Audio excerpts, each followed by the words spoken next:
Hersey. I'm now calling the April 26, 2023 regular board meeting to order at 4:20 p.m. This meeting is being recorded. We would like to acknowledge that we are on the ancestral lands and traditional territories of the Puget Sound Coast Salish people. Ms. Wilson-Jones, the roll call, please. Director Hampson. Here.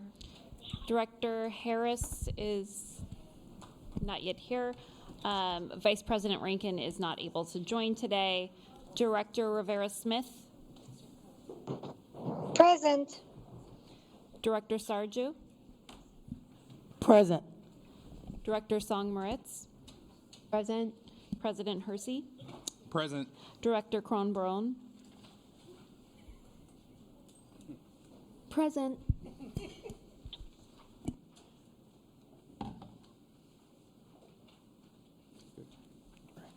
Thank you very much. I will now turn it over to Superintendent Jones for his comments. Thank you, President Hersey, board members, and those who are watching. To open tonight, I want to thank our SPS community for continuing to hold us accountable for keeping students safe. I want to take some time to recount the work that's currently being done as part of our safety initiative. We are conducting a safety review of all of our high school campuses. We are participating in community action teams that include the city, community partners, and we are part of a wellness advisory council comprised of mental health, pediatricians, and wellness leaders from our community. And this is in conjunction with the mayor's office, local hospitals, University of Washington, just to name a few. We are currently working to finalize a meeting with the Friends of Ingram pretty soon here to talk about the progress in more detail, and that was per their request. I will continue to provide you updates and a district-wide message on the status of our safety initiative will be forthcoming soon. Speaking of holding us accountable, I want to state my sincere thanks to all of you in the district community who have reached out with concerns about programs and staffing changes, and we recognize the enormous impact that these programs have in students' lives. In response to the dedicated advocacy of our Washington middle school students and families, including those who are with us tonight, just know that we have a decreased enrollment and we're faced with difficult choices, but we hear and recognize the significance of jazz and understand the many benefits that art is providing for our world-class holistic education. I want to respect the local context of schools and the decision-making and the insights that they have, and we will continue to work towards a solution. Let me be clear, I am committed to jazz in the city of Seattle. I've been a beneficiary. It helped me grow up understanding the richness of that in our culture. There are many people who have come forward since we've been talking about the jazz situation, and they're willing to help. And so while the solution may not be the same solution that we've had over several years, we're going to make sure that jazz is available. Next, I'd like to talk about what we're going to focus on our goals and guardrails, and we're going to focus on our guardrail tonight that really has an emphasis on operational systems and how those impact students on a daily basis. And we're going to talk about how we're providing reliable service and how essential that is to improving student outcomes. And I'm looking forward to learning along with you all in the process as we talk about this really important guardrail. With that, I turn it back to you, President Hersey. Thank you. Thank you, Superintendent Jones. We will now turn it over to Director Kronbrun for student member comments. Oh, is that on? Oh, there it is. Thank you, President Hersey. So first of all, I want to thank our Washington Middle School students for showing up here today. And as I was going to talk about today mainly is the importance of arts in our schools. I'm a true, tried and true theater kid. I'm a huge arts person, and I know firsthand the importance of arts in our schools, in my life, and in so many students' lives. that was one of the things that drew me to this position, is protecting arts in our schools and enriching arts in our schools, because the kind of community that you find in art spaces is unlike the kind of community that you find anywhere else. The kind of family that you find in art spaces is incredible. With that, I will actually extend an invitation to the community and to my fellow board directors and the superintendent to Nathan Hale's theater's production of Hello Dolly these few upcoming weekends. We'd love to see you there. Next thing, really good luck to AP students who will be testing in the next few weeks. I've seen with a lot of my friends, a lot of my peers, how difficult this process has been, and how hard people are working is really incredible. I'm like, woo, just thinking about it. So good luck, you got this. Another important recognition is that this month of April is Sexual Assault Awareness Month. And this is an important time to highlight the undeniable problem we have with sexual harassment and violence in our schools here in Seattle Public Schools. This is something that I've witnessed firsthand, that one too many of my peers have witnessed and experienced firsthand. And it just breaks my heart, because it is a top priority, and it should always be the top priority to have our schools be not only loving, welcoming, and accepting places to exist and to be and to grow and to learn, but also safe places. And so when we're talking about school safety, the problems with sexual violence and harassment in our schools is a huge part of that. And a great way to do that is highlighting the importance of sexual violence prevention early on through education, through positive sex ed and consent education, which is so important and can help so many kids. And that is all I have for this student comment. So thank you so much, and I'll turn back to President Hersey.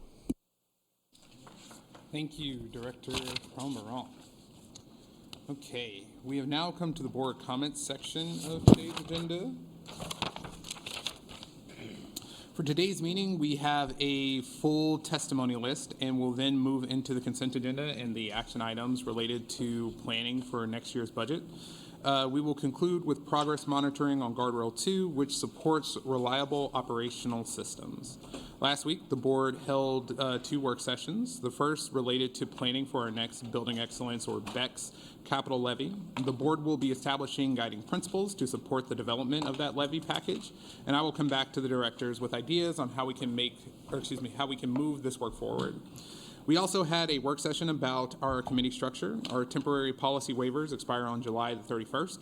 So it is time for us to make permanent changes to our policies to solidify our committee structure for the upcoming year. This will allow us to next set our board meeting calendar and develop our work plan. During last week's work session, directors provided feedback about our governance practices, and we've already made some immediate progress in response. The board received the updated work plan Monday. It's now at the top of the weekly emails for easier reference.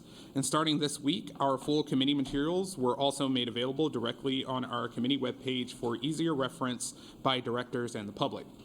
There were also additional areas of improvement identified. These include making more visible and accessible the work I do as your board president to set agendas and collaborate with staff to prepare for our meetings, and resharing our process for requesting a work session or other agenda items. We have an online form, but it has not yet been widely used, with just one response so far. So we haven't had this list of potential topics come back to us. Finally, it was suggested that we continue to consider any gaps resulting from our changes and address those through the work plan going forward. I'll also be preparing a board action report that incorporates your feedback on our policies related to committees. I heard general support for discontinuing our standing committees, with the exception of the audit functions. I hope to have a board action report ready that is responsive to this feedback for intro on May 17th and action on June 7th.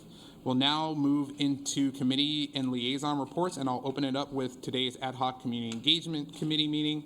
I will let you know a little bit about what we discussed today. We had a robust conversation, and these have really for me personally, having been on the board for about 3 years now, probably a little more, have been some of my favorite experiences because we can really get into the nitty-gritty. We discussed the need to expedite our work around the community engagement calendar, so we have moved that up. We are also in the process of reviewing several one-pagers that we have generated to educate and inform folks who are interested about the work of the board and from all sorts of different avenues. If any board directors are interested in what those will look like, we'd be more than happy to share them once they have finished, and you can provide feedback and we can, go through that process if necessary. But in addition to that, we are also trying to think through what is the best means of us to share out the work of not only the Committee on Community Engagement, but also the Policy Committee that just had its first meeting yesterday, and many other aspects of board work that have been taken up in recent months. So that is a little bit about what is happening in the community engagement space. And we will now have a couple of other reports tonight. I will be giving a report on behalf of Director Rankin, who could not join us because she is at 5th grade camp and sends her love. Let me go ahead and pull that up. Vice President Rankin is chairing our Ad Hoc Policy Manual Review Committee, which met for the first time yesterday, as I just mentioned. The committee reviewed the charter and foundational information, including recommendations developed by the Ad Hoc Governance Committee. The date of the next meeting is still being finalized, but do other members of the committee have insights that they would like to share at this time? All right. Seeing none, thank you so much for serving on that committee. Let me pull up a statement that she also had. Okay, here we go.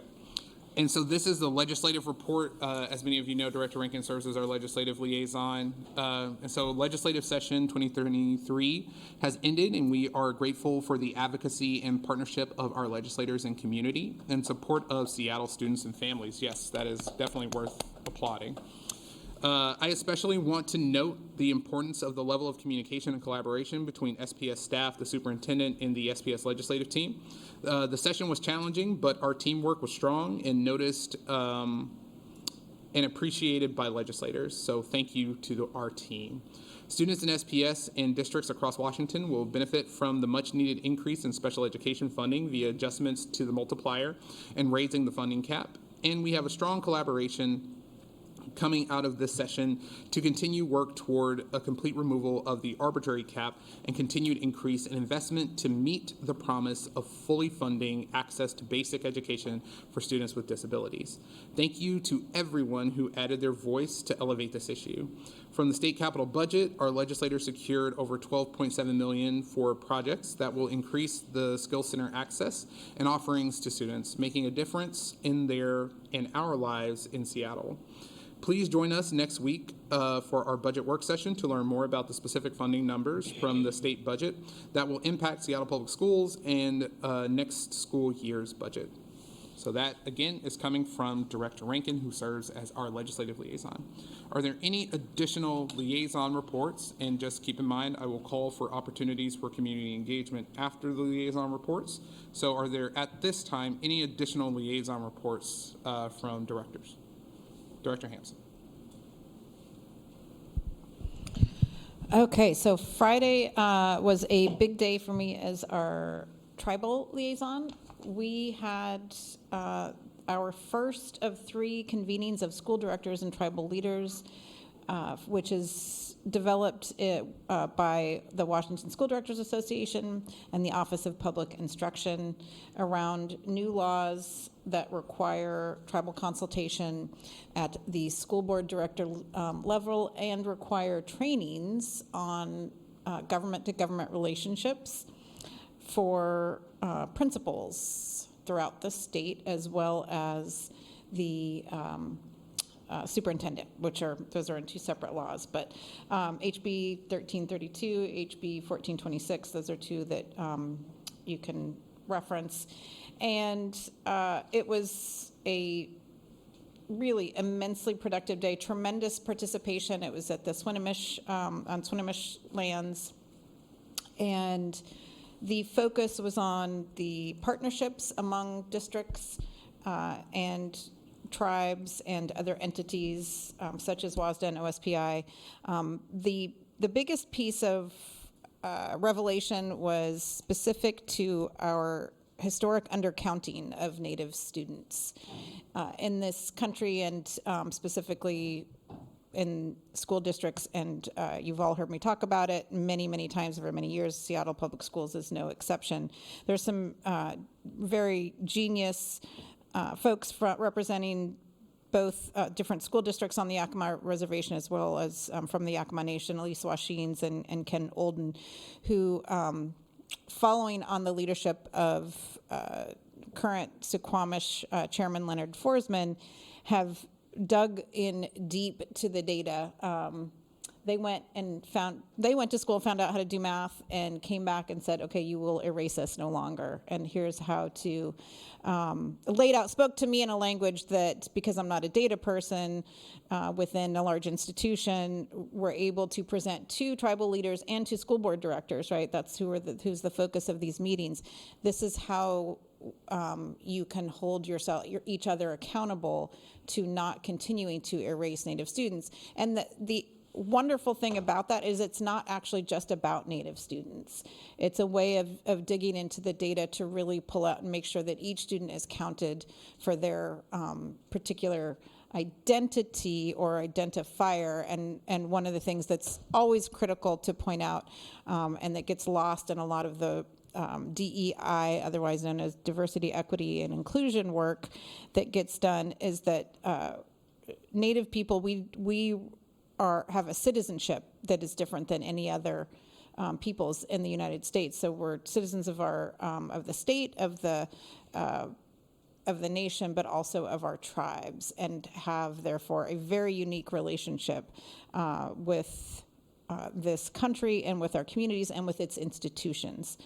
So there was a lot of focus on that, as well as focus on the STI adoption, curriculum adoption, the progress or lack of progress in that to the extent that it's in our schools, and working to shore that up within districts and how we do that.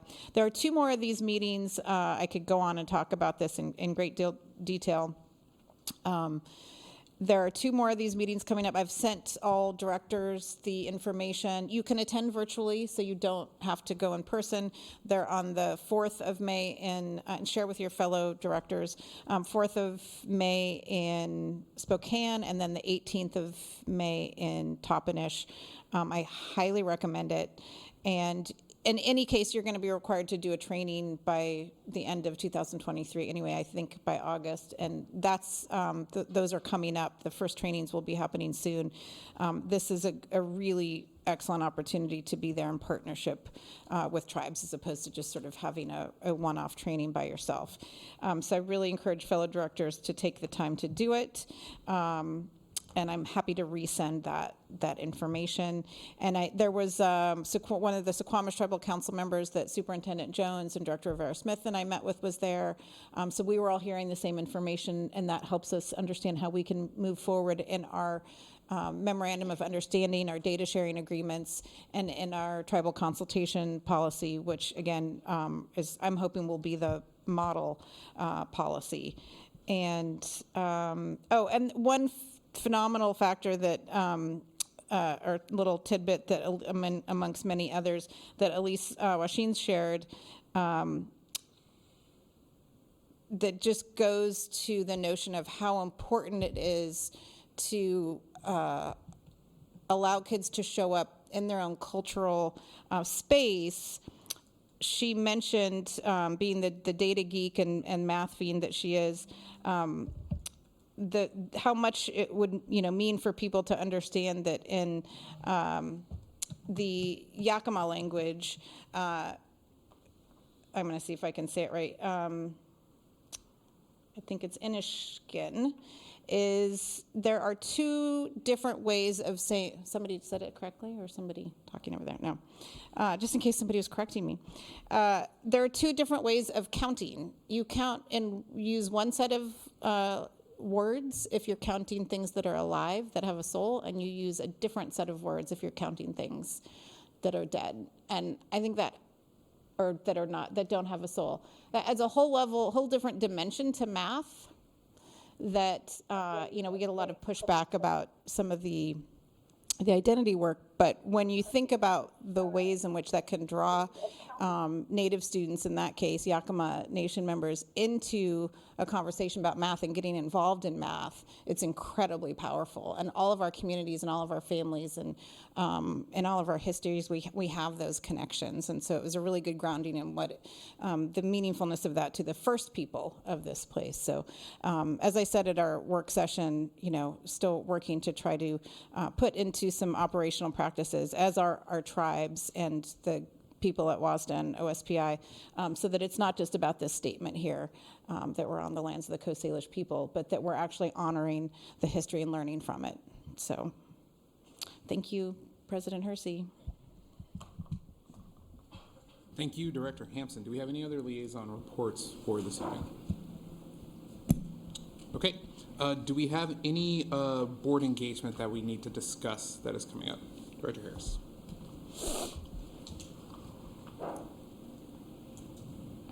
Thank you. We had a community meeting in West Seattle at the West Seattle Library. It was attended by 25 people. There was lasagna. It was a difficult meeting. It was a meeting from a great many folks in the District 6 community, as well as others from throughout the city, as is per usual for those meetings. We talked a lot about Alki and the building plans, and mostly about safety and traffic down there. And I will give anybody a tour of that area, my colleagues, and I encourage you to come. I am hoping to spend some time with Assistant Superintendent Podesta, General Counsel Narver, and convince one of y'all to help me sponsor a resolution to address the lack of parking and take note of the fact that we don't have good transit down there and that the Alki area is very, very dense. And hopefully there are some ameliorating circumstances we can come up with, as opposed to all or nothing, because it is extraordinarily problematic. And what I told our community was that I would focus squarely on the safety issues and the lack of parking. And some of y'all will remember that Seattle Times had a newspaper article out there with the principal directing traffic. And I don't know about you all, but I'm thinking that that principal has other and better things to do with their time. On the other hand, if he's saving lives of young people, I'm all for that. The other issue that came up most vociferously is the lack of the jazz band at Washington Middle School. And I applaud the folks that took the time to drive across town to meet with us on that issue. And I feel, as I think all of my colleagues know, very passionately about that issue. Saturday, May 20th, the Southwest Library, and that's at 35th and Henderson Street, 9010 35th Avenue Southwest, from 2 to 4. And yes, there will be lasagna. And I welcome 2 of my colleagues to join us. I'm starting to get my feelings hurt. What time? 2 to 4 p.m. So, and I think, and I'll probably go to PDC jail for that, but I have made the announcement that I will not be running for a 3rd term, and we need to have an extraordinarily qualified and, what's the word I want? Qualified and passionate person to run for the District 6 4-year term. That's West Seattle, South Park, and in addition to Georgetown. It's the best and the hardest job I've ever had. I have learned so much, and I've met the best people. I will help whoever chooses to run to run, whether I agree with him philosophically or not, and my information is on the website. Thanks so very much. Thank you.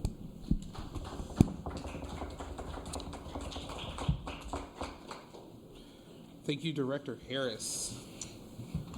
Okay. Any other additional board engagement for us to discuss? All right. Seeing none, we will next go to public testimony.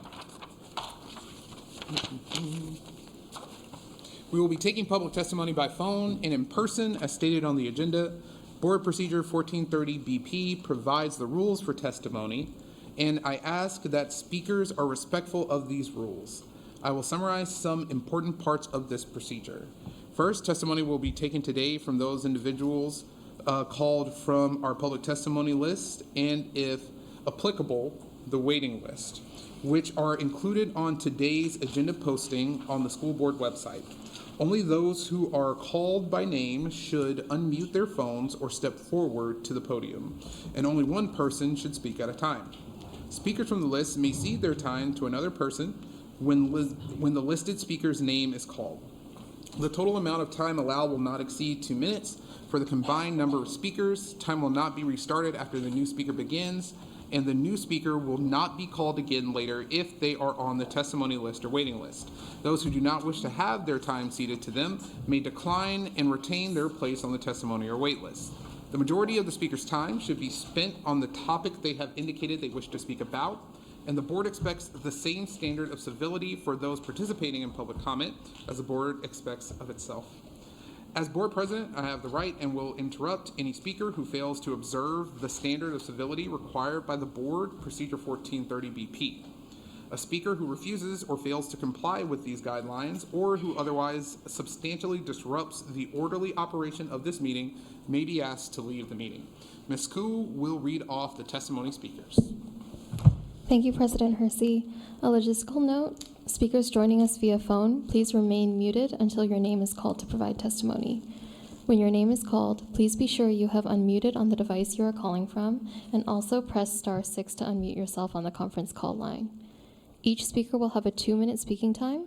You will hear a beep when your time is exhausted, and the next speaker will be called. The first speaker on the list is Charlie Morrison Wong.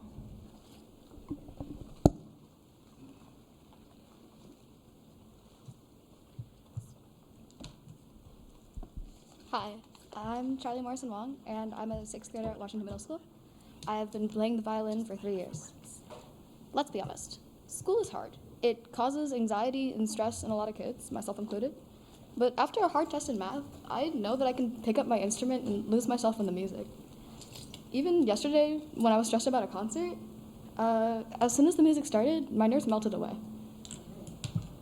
This is the reason I'm proud to say I'm a junior Husky. The music program here is so amazing, and diminishing the quality is taking away something that makes me and a bunch of other kids super proud. Proud that after all the struggles our school has faced, we can come every day and make great music. Part of the reason these cuts are happening is because of low enrollment in Seattle Public Schools. So why take away a thing that draws people to our school in the first place? This program means the world to me and everyone that showed up today. Don't take this away.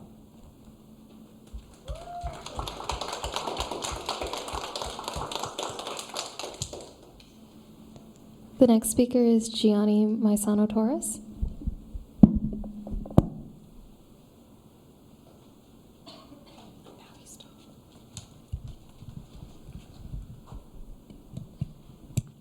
Hello, I am Gianni Maisano Torres. I'd like to speak about the future of the Washington Music Program.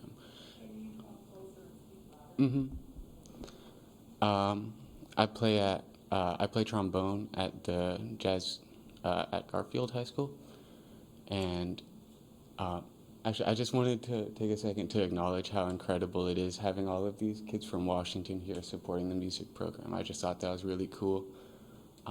They're doing awesome. And yeah, so I'm going to talk about my experience with it. Before I joined the music program at Washington, I really did not enjoy school. I felt like I had nothing to do there. I had very little purpose. And more than anything, I felt like if I wasn't there, I felt like nobody would really notice, which is kind of sad. But when I joined the jazz program there, I found such an incredible, thriving community and a place where everybody comes together to create such beautiful music. Everyone is working and everyone is so loving and supportive of each other. And it's such an important area, it's such an important space. It's like removing that isn't just removing an extracurricular, it's not just removing another period in the day. It's not just removing like one teacher, it's removing a place where people can grow and thrive and learn not just academically, but as humans. And it's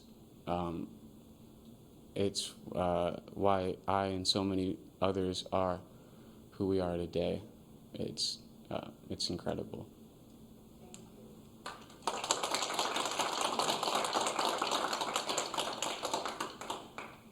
The next speaker is Silas Collins.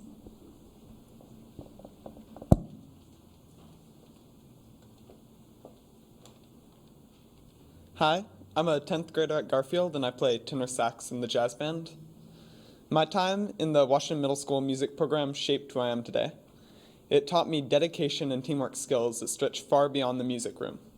It really is the best part of Washington Middle School, and I hope that students can experience it to the same degree that I did for many years to come.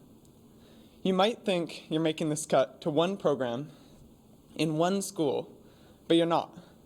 Not only will it limit the capacity of Washington's incredible music program, these cuts will compound the issue of declining enrollment in Garfield High School's nationally recognized music program.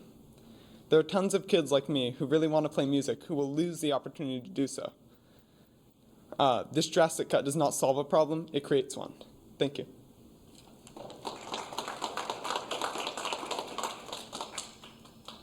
The next speaker is Mika Mirote. Hi, my name is Mika Mirwat. I'm a 7th grader at Washington Middle School, and I play the baritone saxophone.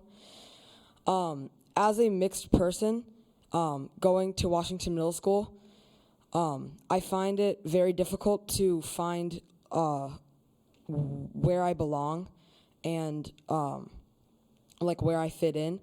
And I feel that music, and especially jazz, creates a space for me to be myself and just feel like included. And I think it's really important that we keep something so important for so many students. And I know that we aren't cutting the entire music program, but we are going to be cutting half of it, and we're going to have massive classes, which will make it extremely difficult to learn music, and it's going to make it extremely difficult for kids like me and yeah, just kids like me to learn how to play jazz and how to play whatever kind of music they want to express themselves in. Thank you guys for your time.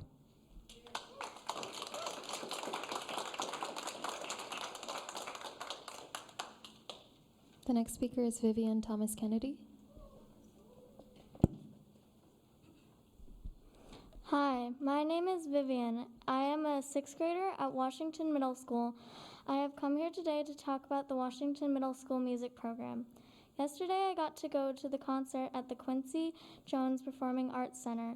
There I got to hear all the music classes perform, and everyone was amazing. If the music program gets cut, the school concerts will only get worse and less passionate. If the music program gets cut, the number of kids enrolling will become less and less. The most common reasons people enroll at Washington Middle School is our music program and TAF, and they are both getting cut next year. I am not in the music program, but I love going to concerts and just overall supporting. Music is something me and lots of other people, including other kids, are very passionate about. I just really hope that there will be some way to keep this program. It makes me sad to think about all the kids in elementary school who are excited to join the music program and the rest of the kids who will be going to Washington Middle School next year and won't be able to join the awesome music program that we have now. Thank you.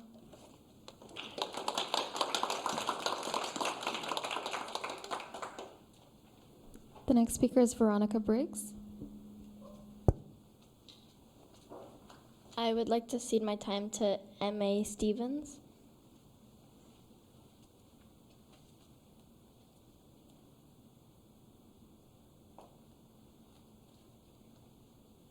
They're on the phone, but the code was wrong that she was trying to access, so we might have to circle back. I don't know. We'll figure it out. Okay. The next speaker is Chris Jackins.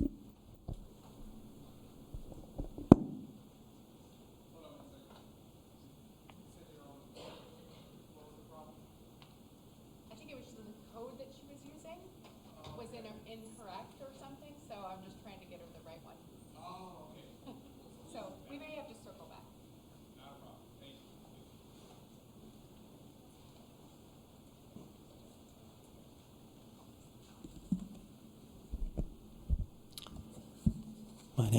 My name is Chris Jackins, Box 84063, Seattle 98124. On the personnel report, under separations, the report lists Richard Stout, longtime manager of risk and loss prevention. I wish to thank Mr. Stout for his service to the district. On the fiscal stabilization plan, 11 points. Number 1, the board cannot leave this plan to the superintendent. Number 2, despite a current and projected decline in enrollment, the district is moving forward with expensive construction projects to greatly expand capacity at Alki, Montlake, and Rogers Elementary schools. Number 3, this will reduce playground space and cause the closure of other nearby schools through consolidation. Number 4, school closures always harm education and neighborhoods, and they have not worked to save money. Number 5, the district already went through school closures. Number 6, the district already lobbied the state for more money. Number 7, the school board already approved a 3-year teacher contract without knowing how the district would pay for years 2 and 3. Number 8, the current district funding approach pits public schools against each other through a mechanized model of competition between schools for enrollment and funding. Number 9, some groups and some schools always lose in this process. Number 10, the school district needs to return to paying attention to what each school needs to succeed. Some smaller classes, some larger classes, preserving options like Filipino, Filipina, American history, music, art. No more cookie-cutter approaches. Number 11, a mechanical device will never do as good a job as a good human teacher. Thank you very much. Thank you, everybody here today. Nice jobs.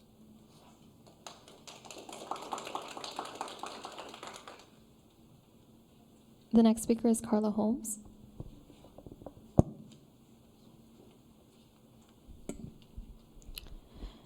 Good afternoon. My name is Carla Holmes. I'm a parent at Ingram High School, and my son is a sophomore. The parent community of Ingram High School continues to be concerned about safety following the shooting incident on November 8th, 2022. Our most important job as parents and school communities is to keep our children safe. We recognize there have been several district communications and one parent meeting so far. However, a situation such as this requires ongoing communication and updates specific to safety at Ingram High School. Given the traumatic, violent act that happened in our children's school, we cannot stand by waiting indefinitely for the district to take action. The lack of urgency by the district is extremely disappointing. We're here this afternoon because we care about each and every young person at Ingram High School and every school in Seattle Public Schools. The following are specific areas of concern. In his letter of February 8th, Superintendent Jones states that his team is reviewing, quote, a report with recommendations for improved safety and security for Ingram. He also stated he would update the community in March. We are still waiting. It has been over 5 months since the tragic shooting of an Ingram student. The lack of details is unacceptable. With no communication, we are left filling in the blanks and feeling anxious. In his earlier letter to the broader community in November, Dr. Jones also states he'll be creating, quote, an event for all families and students to join us in a conversation about school safety. What is the date and plan for this event? Regarding Board's Policy 3248, what steps have been taken to ensure that these procedures and policies are being followed in order to protect our students and prevent future incidents? Overall, when can we expect the results of the safety audit and a timeline for specific actionable items? The Ingram Parent Group is here to support and partner with Ingram High School and SPS in any way possible to respond proactively to the needs of our community. We demand a detailed response from the school board, district, and school on what has already been done to protect our young people and what next steps we can work on together. Thank you, board members, for your consideration and time.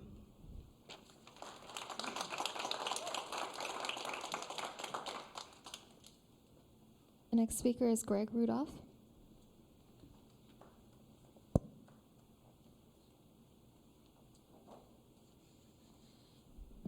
Good afternoon. Thank you, board members, for the opportunity to speak on Washington Middle School music situation, the jazz band situation.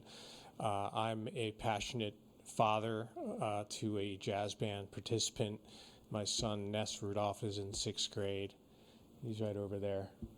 You want me to cede my time? Last chance. Okay. He spoke last meeting and did a great job. And nothing could be more powerful than hearing from the kids themselves. My perspective on this is I am a musician. I grew up in Philadelphia, which is a very strong city for jazz.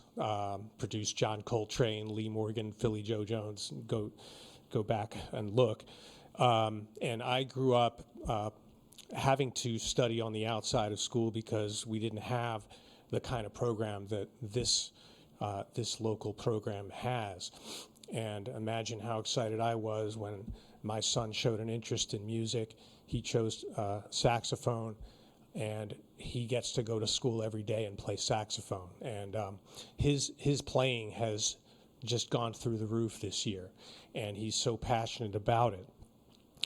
Now, why are we here? We're here because this program is such an important thing for these kids.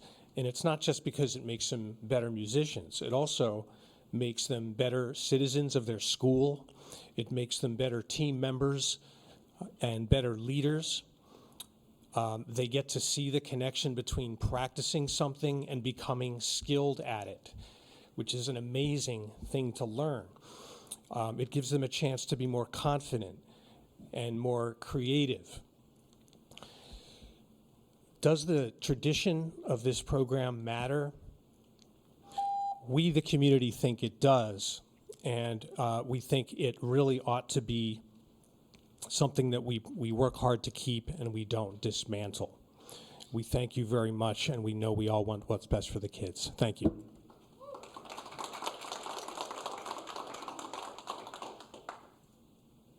The next speaker is Maria Monroe DeVita.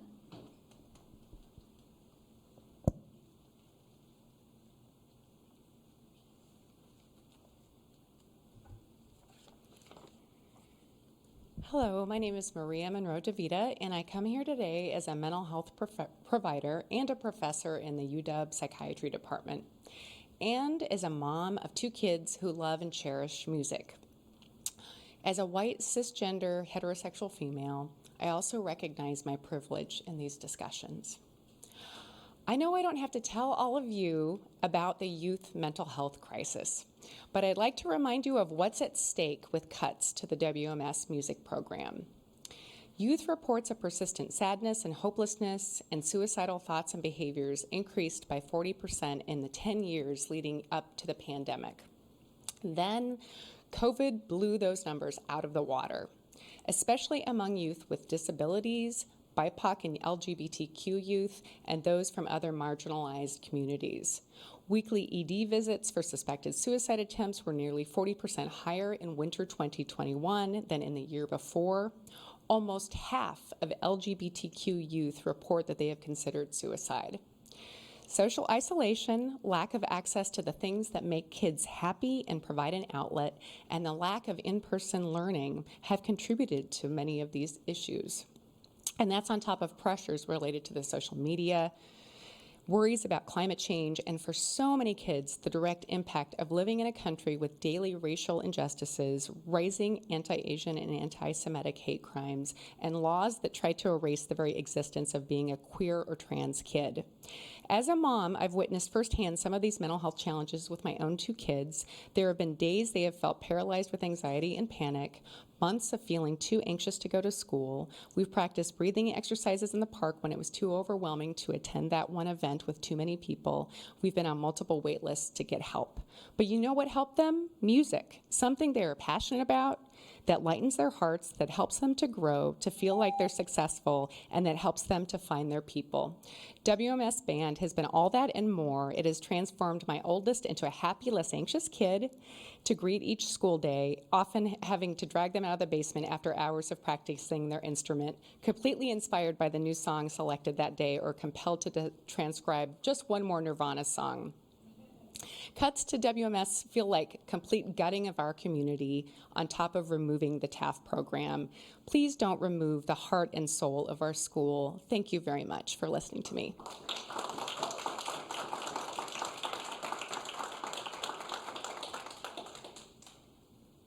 The next speaker is Danielle Kuhlman.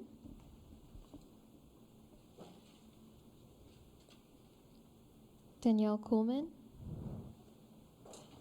Danielle, if you're on the line, please press *6 to unmute.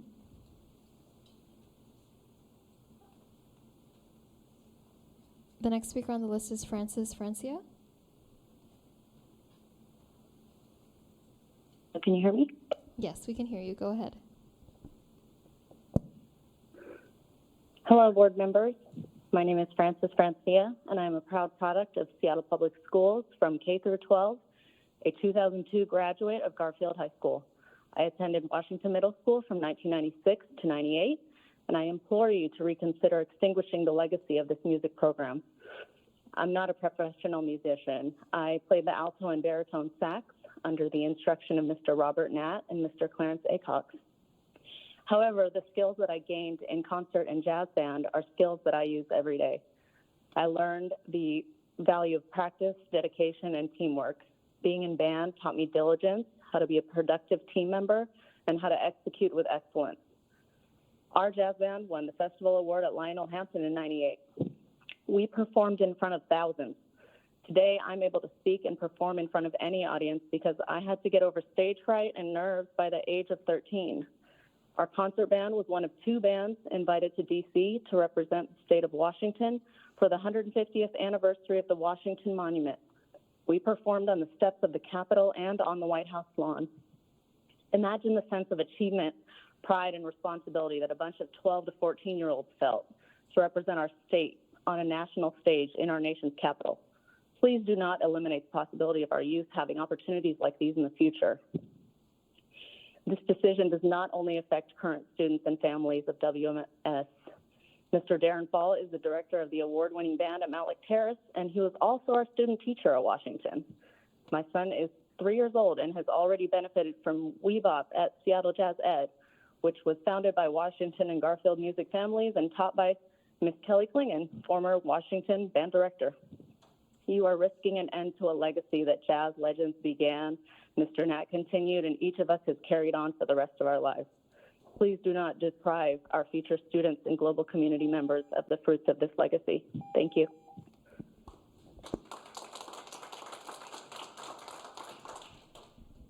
The next speaker is Amy Zarrett.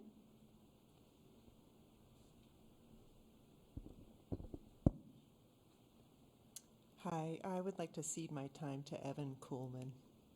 Thank you.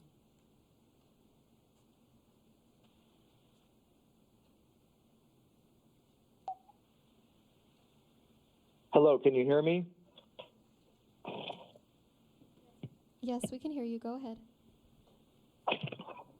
Hello, my name is Evan Kuhlman. I'm a musician with the Los Angeles Philharmonic. I teach at the Colburn Community School.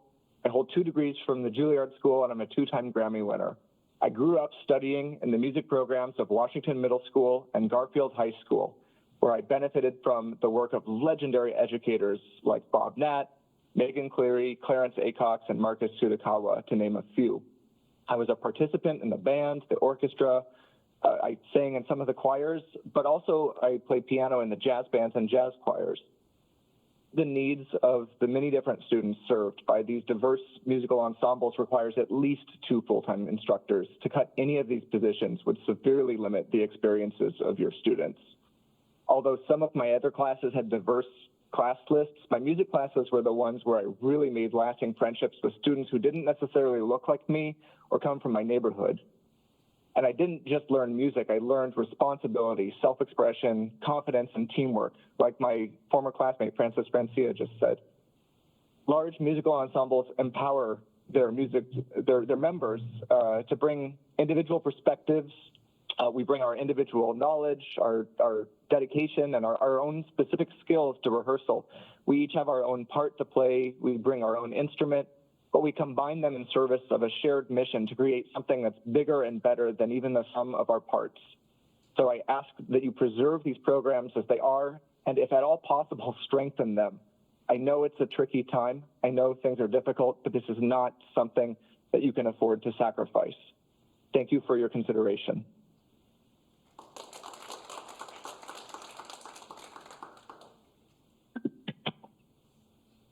The next speaker is Eileen Anderson.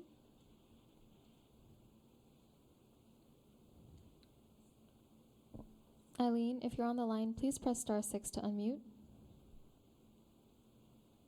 Hello, my name is Eileen Anderson. I'm the parent of 2 Seattle Public School students, including one at Ingram High School. On November 8th last year, the Ingram community's sense of safety was shattered when one student shot and killed another in the hallway of the school. Following this tragic event, there was a lot of talk from the district about safety. Today, I'm asking for action. We are still waiting to hear the results of the district-wide safety audit. We are also waiting to hear recommendations for improved safety and security for Ingram High School specifically. In February, we were told that a safety review of the Ingram shooting was conducted, that the results were under review by Superintendent Jones and would be shared with Ingram Principal Flo. Where are the results of that review? They have not been communicated to the Ingram community. Our sense of urgency was only heightened last week when a video was posted on social media of a Nathan Hale student carrying a gun on the Ingram campus. The safety of our school communities is no small thing. I ask the board, district staff, and superintendent to act with a sense of urgency to review, update, and enhance security policies and practices, and to communicate with parents and students more frequently. Thank you.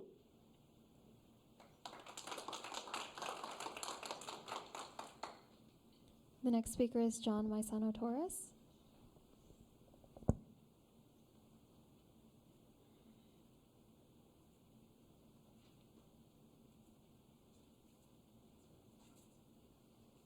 Hello, I'm John Maisano Torres, Gianni's dad. Gianni's my 16-year-old son. He would not be the same child he is, or young adult that he is, without the music program at Washington Middle School. Gianni started, I think it was in 7th grade there, and he was assigned an elective of beginner band. He wasn't particularly enthused about it, but he said, I always wanted to learn to play the trombone, and he did. And he's grown. Now he's a part of the Garfield Jazz Ensemble that's going to play at the Essentially Ellington competition and festival next month in New York City. One of 15 bands from across the country. 2 of those bands come from the Seattle Public Schools. This is something you do so well. You've been fundamental in supporting that, and in supporting Gianni, and supporting all of these kids who have come in to testify. I don't want to lose that. I'm a product of the public schools. My mom taught in public schools. Both of my kids have come from the public schools. And, you know, in a time when there's declining population in the public schools, when we're talking about a school that's a block and a half from 23rd and Jackson, the birthplace of jazz in Seattle, when we're talking about a school that's 80% kids of color, When we're talking about mental health and kids needing to have something they identify with and some community they feel comfortable with, this is so important. This is not just another class. This is not just another instructor. Please find a way. We all, when we have priorities and we see our kids invested in something, we find some way to help them pursue those dreams. Please help us find a way. Thank you.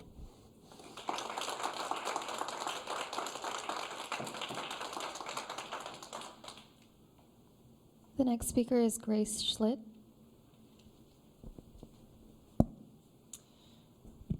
Hi, I'm Grace. I'm a former Seattle Public School parent. For 16 years, my kids went kindergarten through graduating at Garfield High School. So it was a great experience all the way through, and the best years of all were Washington and Garfield. My kids graduated in 2018 and 2021. I'm also a former board member of Friends of Washington Music, and I was also the president of it for a couple of years, and then I was on the Friends of Garfield Orchestra. So I was very involved in the music program. And I saw firsthand how music education benefited the students individually and the families and the community as a whole. Music was a vital part of the culture of, in particular, Washington Middle School. I came from a school where being in music, you were pretty much the nerd, and I was shocked to see just everybody was in music. It was an important part of the culture. And we all know, too, that music is vital to education, not just as an enrichment activity, but that music aids in learning, in math, in science, in language. We know that music helps with language development, increased IQ, spatial temporal skills, improved test scores, and, of course, being musical.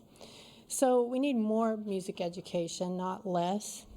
So I asked my kids, both of them, what they felt their music education did for them.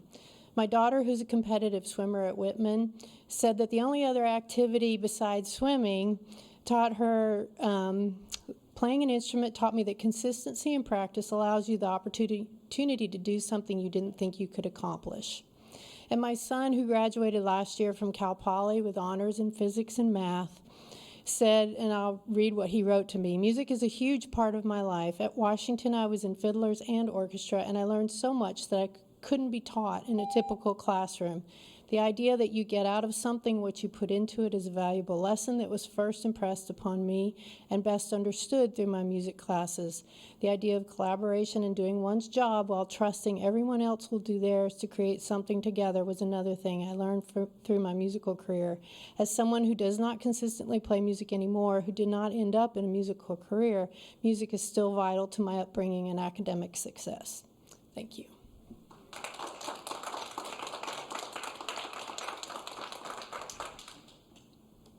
The next speaker is Maria Eugenia Galatelli.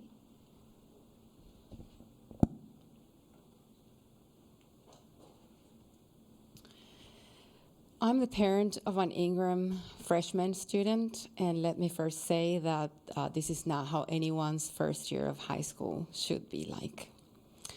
Seattle Public Schools states that it has a long-held commitment to increased gun safety, that it has established policies and procedures with a focus on keeping students safe, that school safety plans are updated annually. This is a serious statement, and I certainly want to believe that it is true in every way. This is what would help me believe. 1, if we are informed of the status of the safety audit that was promised after the shooting. And by safety audit, I understand the evaluation of many different areas related to safety, not only the physical ones, not only the buildings, but also how the procedures and policies are being implemented and whether they need updates to be more efficient. The shooting at Ingram, considering the fact that the same student who shot another student had brought dangerous weapons to school weeks prior to the tragic event, is to me, and for many others, proof that something failed. We want to feel that Seattle Public Schools will always follow the policies and procedures established going forward.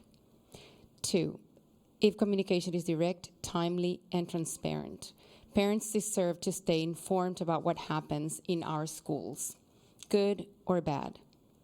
3, if the community is invited to participate in the community action team that the superintendent promised to establish back in November. I have hope that if we all take this seriously, if we work together and listen to the needs of our students, parents, and teachers and take immediate action, we can make schools safe. Thank you very much for listening.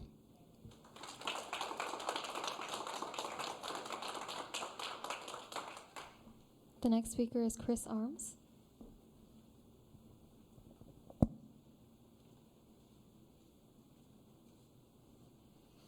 Hi there, my name is Chris Arms. Thanks for letting me speak. I'm a parent of a Washington alum, and my youngest will start next year. We have lived in the Central District since 2005, almost 20 years now, and 10 years in the immediate neighborhood of Washington. These are my observations over the past 5. Washington was passed over for the bond issue for facilities upgrades at least once, and by the looks of the facility, several prior. This amidst repeated news from students that I do believe, actually, that they were holding their urine, sometimes all day, because the bathrooms were either not working or very unclean. The community was split in half when Meany restarted. Meany is a more affluent neighborhood, so the resources flowed in an expected direction. Then there was the James Johnson debacle, where he was accused of abusing students. My eldest daughter was in that class. Math instruction seems to always be in dire straits at Washington Middle School. The TAF introduction seemed to inject some energy, but also a great deal of uncertainty into the school. It has now abruptly been done away with little warning or explanation, and now the cuts to a legacy jazz program, as well as the food pantry provider. The food pantry. The only bright spot was that the school received a NIOP grant to get the grounds spruced up, to essentially paint and weed. What my wife and I call the Rat Hotel, which was a cluster of bushes that provided cover for a large number of rats right next to the dumpster of the front of the school, was removed, thank goodness.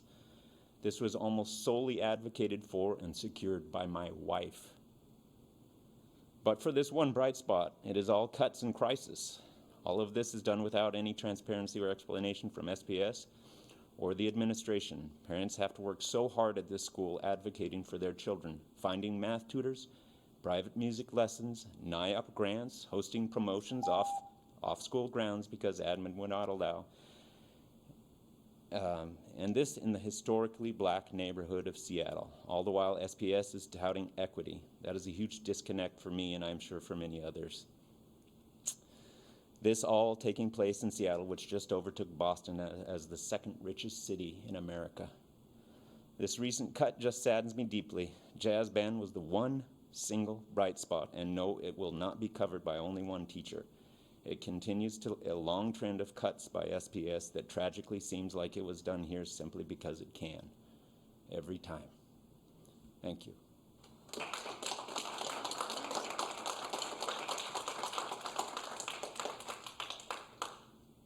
The next speaker is David Chick.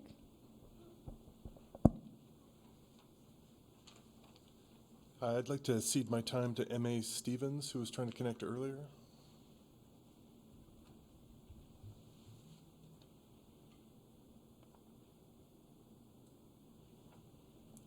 M.A. Stevens, if you're on the line, please press *6 to unmute.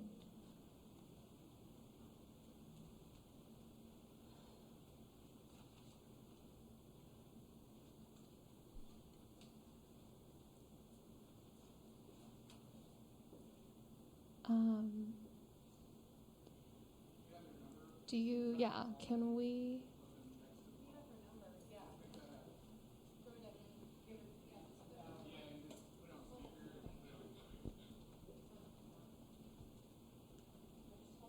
Oh, you can hold, yeah.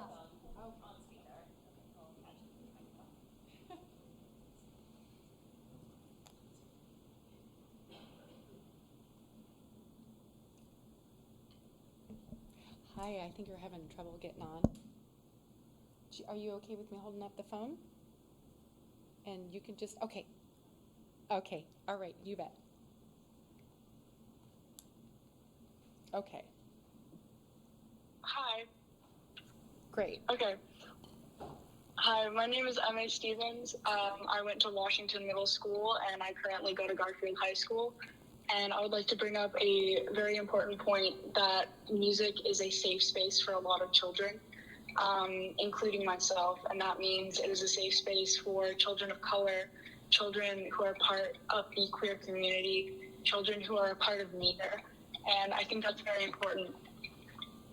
Taking away this music program from Washington Middle School will take away that safe space for a lot of children because you are downgrading this program and this one single teacher cannot take care of all of these kids and provide that space for them. Not only this, but the teacher is also an orchestra teacher. This means that band kids who play band instruments will not receive the education that they need for their instruments. This will not only decrease the education for them, but also the sense of importance of that space for them. You can already see the effect of a weakening band and orchestra program from Washington Middle School feeding into Garfield by looking at the success of the symphony, orchestra, and band programs at Washington. Not only this, but also the jazz program. A lot of people are focusing most of their attention on the jazz program, and while I think this is important to a lot of students, the majority are in orchestra and band, and this would take away that space for them. Thank you.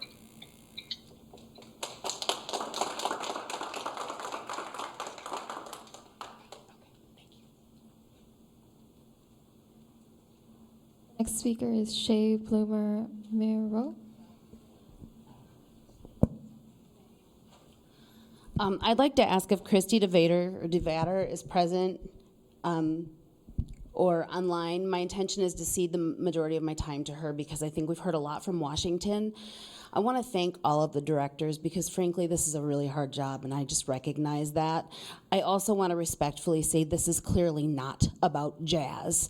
This is about music. Music, it's about our children. Music's not an extracurricular. This should be an essential component of what's happening in our schools, and it can't be cut after these kids have gone through these years of isolation. This is not what equity looks like, and frankly, neither of these programs, neither of these schools are so special that they have these programs. These programs are possible anywhere. All the kids at this school are provided instruments. That's why we've got this huge program where it's getting more and more diverse. So I think we really need to be thinking about our priorities and having this kind of program in every school in this district. There's just no excuse for it. Christy, are you here? Because we also shouldn't be isolating kids in special education and restraining them, and I know that the special ed PTSA has some things to say about that. Thanks, y'all.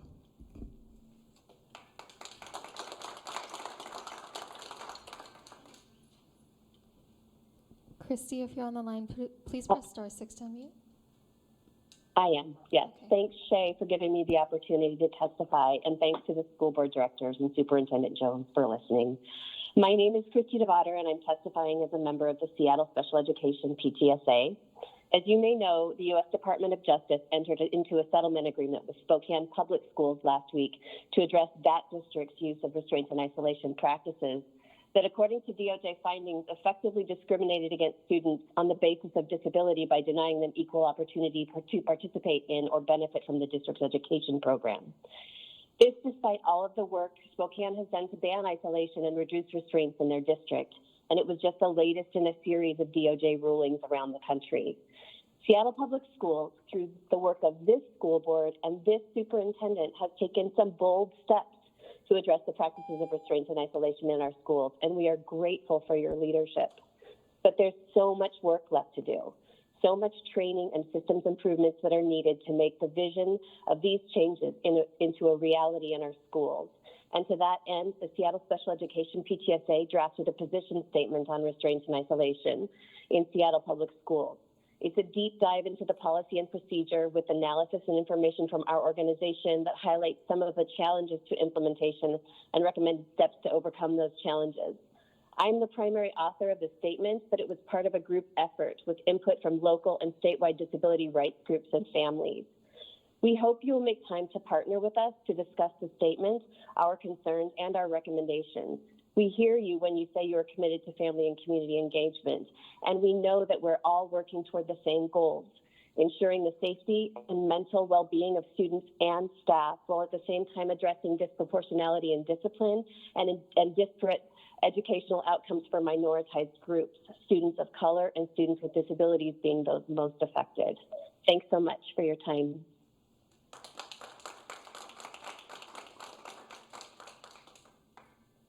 Before moving on to the wait list, I want to go back and check on those who may have missed their turn. The first is Veronica Briggs.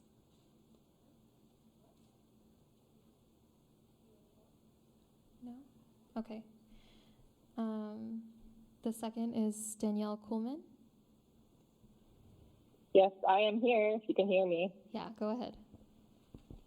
Okay, thank you. My name is Danielle Kuhlman. I'm going to speak on the Cuts to the Washington Middle School music programs. I'm actually an alum of Washington Middle School music programs, and I now play professionally in the Seattle Symphony here in Seattle. I play the French horn. So this means a lot to me, and I'm really happy I made it out of rehearsal in time to speak today. But I wanted to point out a couple of things. This is actually a real big equity issue in music, because if you're going to cut music education out of public schools, then only wealthier families are going to be able to access music education and all the benefits that come along with it. And this is just going to create further racial and economic inequity in music, the kind that we see in the professional field, at the collegiate level and the high school level. It all starts in this age when kids are really starting their instruments in middle school. So it's so important that we have that public access to music education at that crucial time when so many students are starting to learn music and building their lifelong passion for music. And specifically with the music education and jazz legacy of the Central District in Seattle, that's just, we want to honor that legacy of all the great musicians who have come out of Seattle, and we don't want that to end. We want that to continue. We don't want music to be just for wealthy white families in Seattle. And also I wanted to point out that playing music is more than just learning an instrument, that music fosters courage and vulnerability, and actually is a really important vehicle for constructive risk-taking, the kind of things that, as we know now, the adolescent brain will search for. And music is one of the ways that young people can do that constructively. So it's not just about music and art and inspiration, but it's actually a safety and a life-saving thing that we can offer young people, to have a constructive path to experience vulnerability and to experience risk-taking and build community in the process. So there's so many positives here, and I really just don't want to see such an amazing city like Seattle lose any kind of music education, the kind that I benefited from, because I wouldn't have been able to afford extracurricular activities. And I was so, because of that and that foundation at that age, I was able to pursue a life in music. And so I just want to really encourage you to rethink these budget cuts in those areas. So thank you for letting me speak today.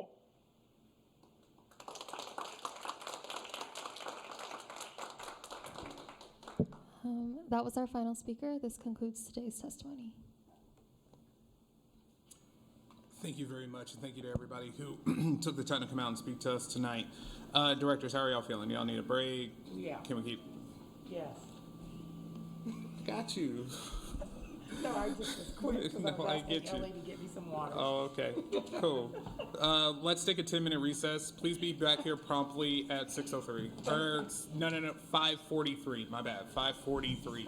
Please come back at 5:43.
I love to see people making connections. Please continue to do so if you would like, but we have a quorum, so if you could take those conversations outside the room, that'd be super helpful.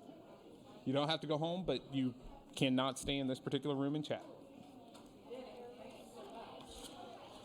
Woo. Okay.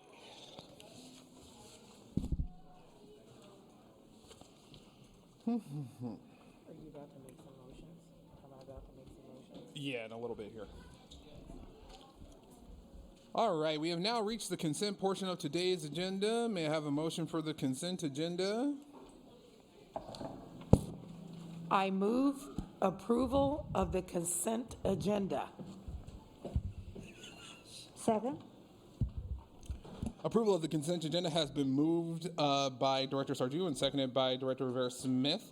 Do directors have, any items that they would like to remove from the consent agenda? Director Hampson? Item number 5. All right. Any other items? May I have a motion for the consent agenda as amended?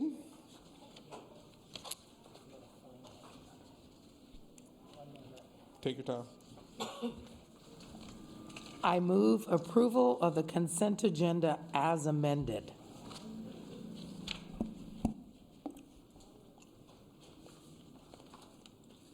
Second. All right. So this has been moved and properly seconded. All those in favor of the consent agenda as amended, please signify by saying aye. Aye. Aye. Aye. Aye. Aye. Passes unanimously. Thank you very much. Okay, we will now direct our attention to the item that was removed from the consent agenda, item number 5. May I have a motion for this item? Yep. Yep. I move that the school board amend policy numbers 3231, student records, 3510, associated student bodies, 3520, student fees, charges, fines, restitution, damage, deposit, rename student fees, fines, or charges, and 6800, safety operations and maintenance of school property, and board procedure 3520BP, student fees, charges, fines, restitutions, and damage deposits procedure, renamed student fees, fines, or charges, as attached to the board action report. I further move that the school board repeal board policy number 3233, fees for copies of student records. Second. All right, thank you both. We will now go to Director Hampson for comments or questions. Thank you, President Hersey. I apologize for sending it late. I don't know even if I had sent it in advance how we would have incorporated it, but I don't have an issue, comments, questions, or concerns with the specific changes that are being proposed. They are changes that need to be made, and we do need to make them now to be in compliance with state law and avoid issues with our audit. However, I also believe that when policy comes before us, we are still approving all the other language that's in there at some level. And I don't believe Director Crone-Barone and I sat down and had a long conversation about this particular set of policies and about whether or not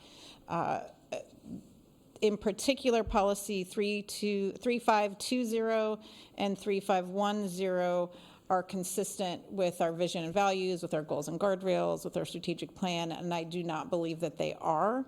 I'm not saying that in whole cloth, but there are some really, really long overdue changes. And so I'm going to read through some of the things that I would like us to consider, and I'm interested in bringing this back before the end of this legislative of our legislative calendar to look at some deeper changes so that students can go into next year with some hope about maybe a calendar of changes that might take place to better insert equity into, it's really about fiscal equity into this conversation and also leadership. So the first one, you have it in your email, but I'm gonna read this because it's not available in any packet. These are for discussion. This is not something that is currently under discussion for what we would vote on today. So possible edits. Number one, all allowable fundraising activities must include a rebalancing fund mechanism so as to ensure equitable access to activities, athletics, uniforms, personnel for all students, and SPS. Whether a school opts to utilize rebalancing funds may not be limited by volunteer availability. Number two, beyond the state required waiver, the superintendent shall make every effort to ensure fees, whether assessed by the district or ASB, are assessed excluding, to the extent possible, participants in the federal free and reduced lunch, federal free or reduced price meals program, and for reducing fees for students, this is official language, family members and other non-students of the age of 65 or over who by reason of their low income would have difficulty in paying the entire amount of such fees.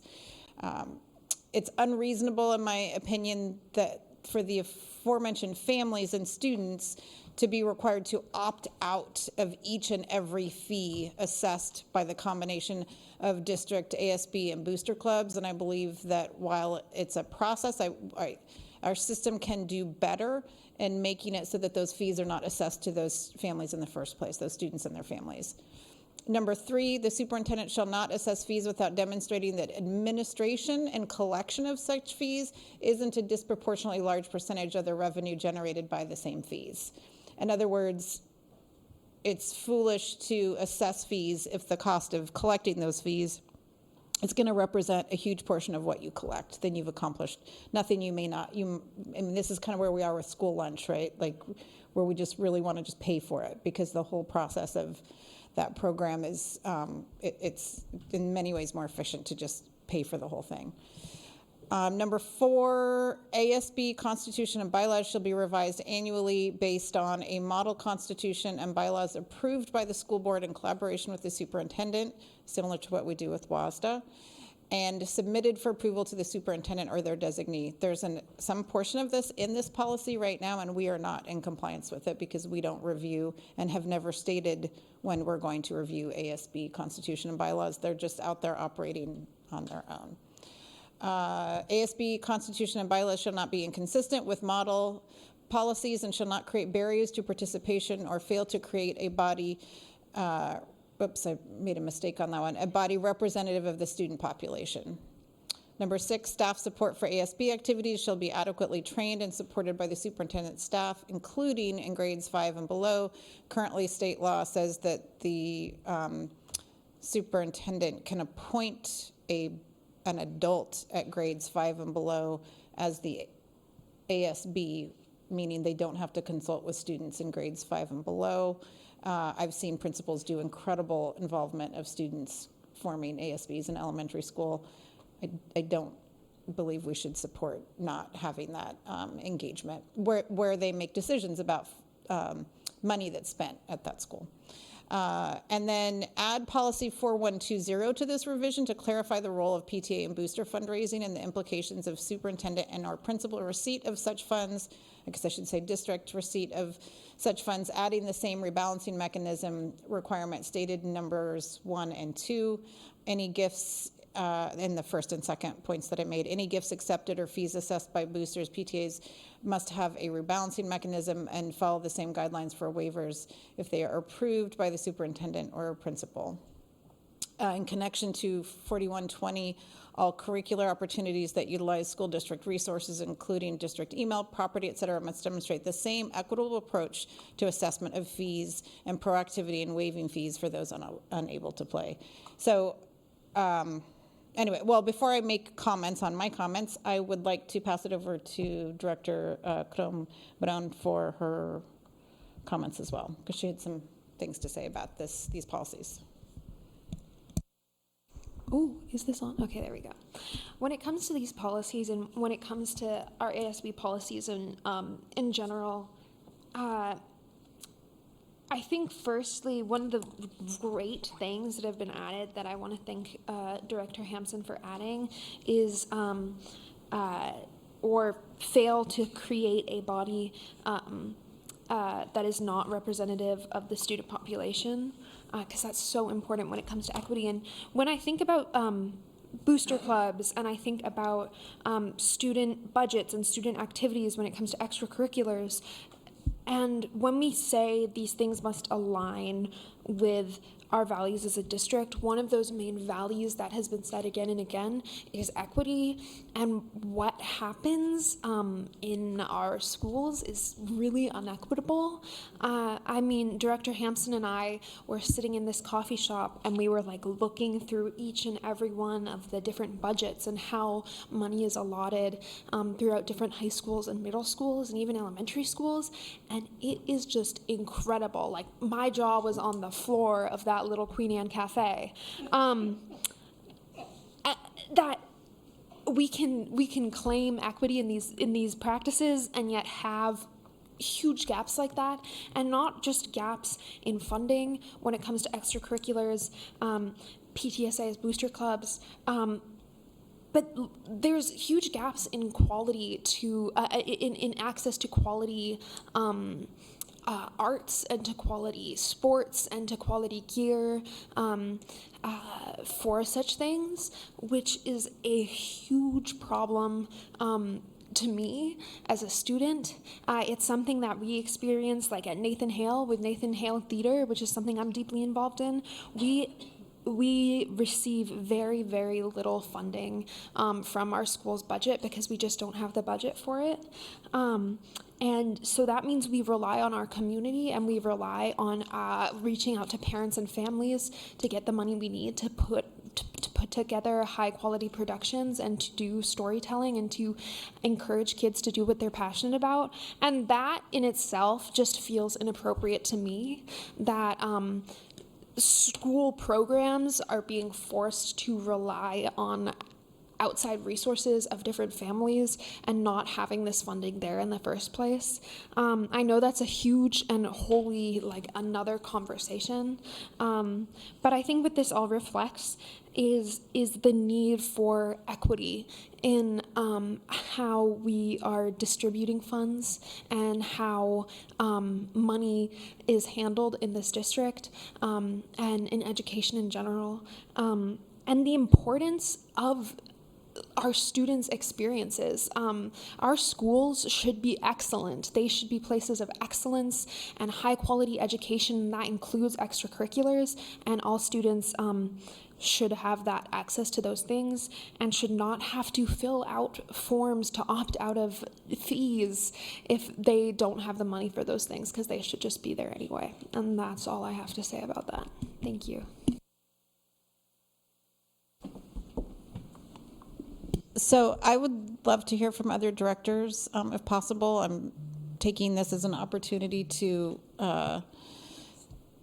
hopefully hear from you all about whether this is a direction that makes sense, with an ear to our legal counsel over there to make sure I'm not crossing any boundaries. But this is one of the few ways that we can do work when we're on the dais. So.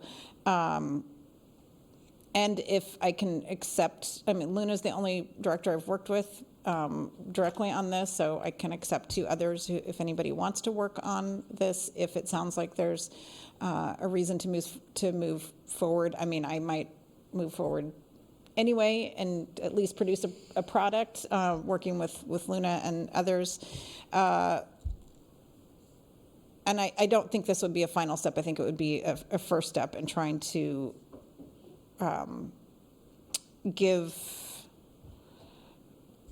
the superintendent a direction that he can then utilize to try to accomplish some of these things over time. I think the other thing that underpins this for me that I want to be really clear about is if we don't do this, these inequities will never go away, and we don't actually know what these things cost. We don't know how much it costs at certain schools to do the things that they do because they're always being extra buckets of money are being carted in and filling in gaps.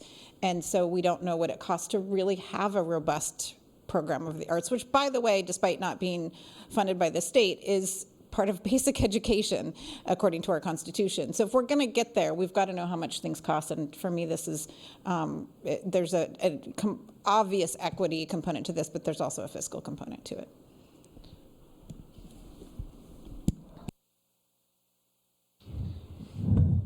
Thank you. I'm wondering, can you explain a little more explain what rebalancing fund mechanism is? What is that? The what? The rebalancing fund. Number one, where it says all allowable fundraising activities must include a rebalancing fund mechanism. I'm just wondering what that is.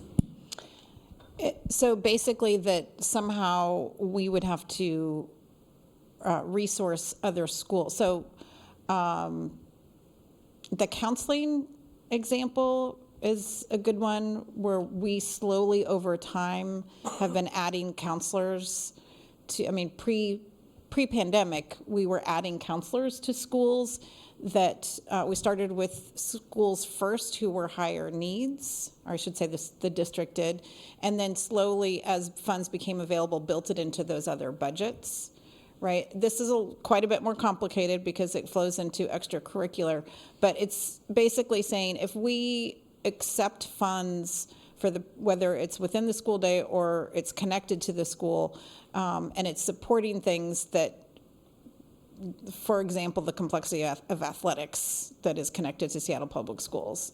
They are school sports. We pay coaches, right? How do we make sure that what is raised through booster clubs, what's provided through fees that are raised, because different schools charge different amounts of money, as you are aware from reading these policies, how do we rebalance that at schools that aren't able to accumulate the same level of resources that other schools have? Luna and I talked a lot about this since having experience of fundraising at schools where there is a combination of need and the rebalancing sort of happens internally versus from school to school across the city where you have extremely high need and extremely low need, and there's great disparity in terms of what's accessible there. And so the district would have to figure out a way to fund that difference so that whatever, you could use the levy caps as kind of one, what do they call that? Trying to balance out the funds across, not that I'm giving credence to that, but across the state where just regionalization, yeah, that's what I'm talking about.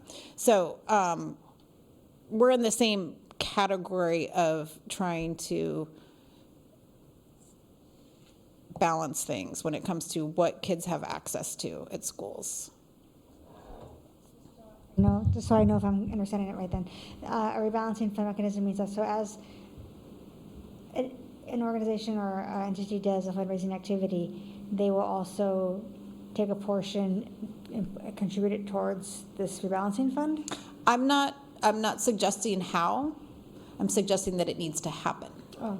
And that when we allow communities to fund programs at their schools, in many cases, as I was also surprised at some of the numbers, because we are required by state law to report both and there's a reason, right? Because it creates inequities. We're approving this tonight because the waiver is necessary to try to keep us from creating inequities. But we need to go a lot further if we really want to address the issue. I'm grateful the state has done this far, but when a school receives those dollars, then somehow the district has to make up the difference or limit the amount that they receive. Like I said, I didn't want to prescribe how it's done because it's, I've been talking with the financial staff in Seattle Public Schools about this for years, and it's highly complex. There is no one size fits all.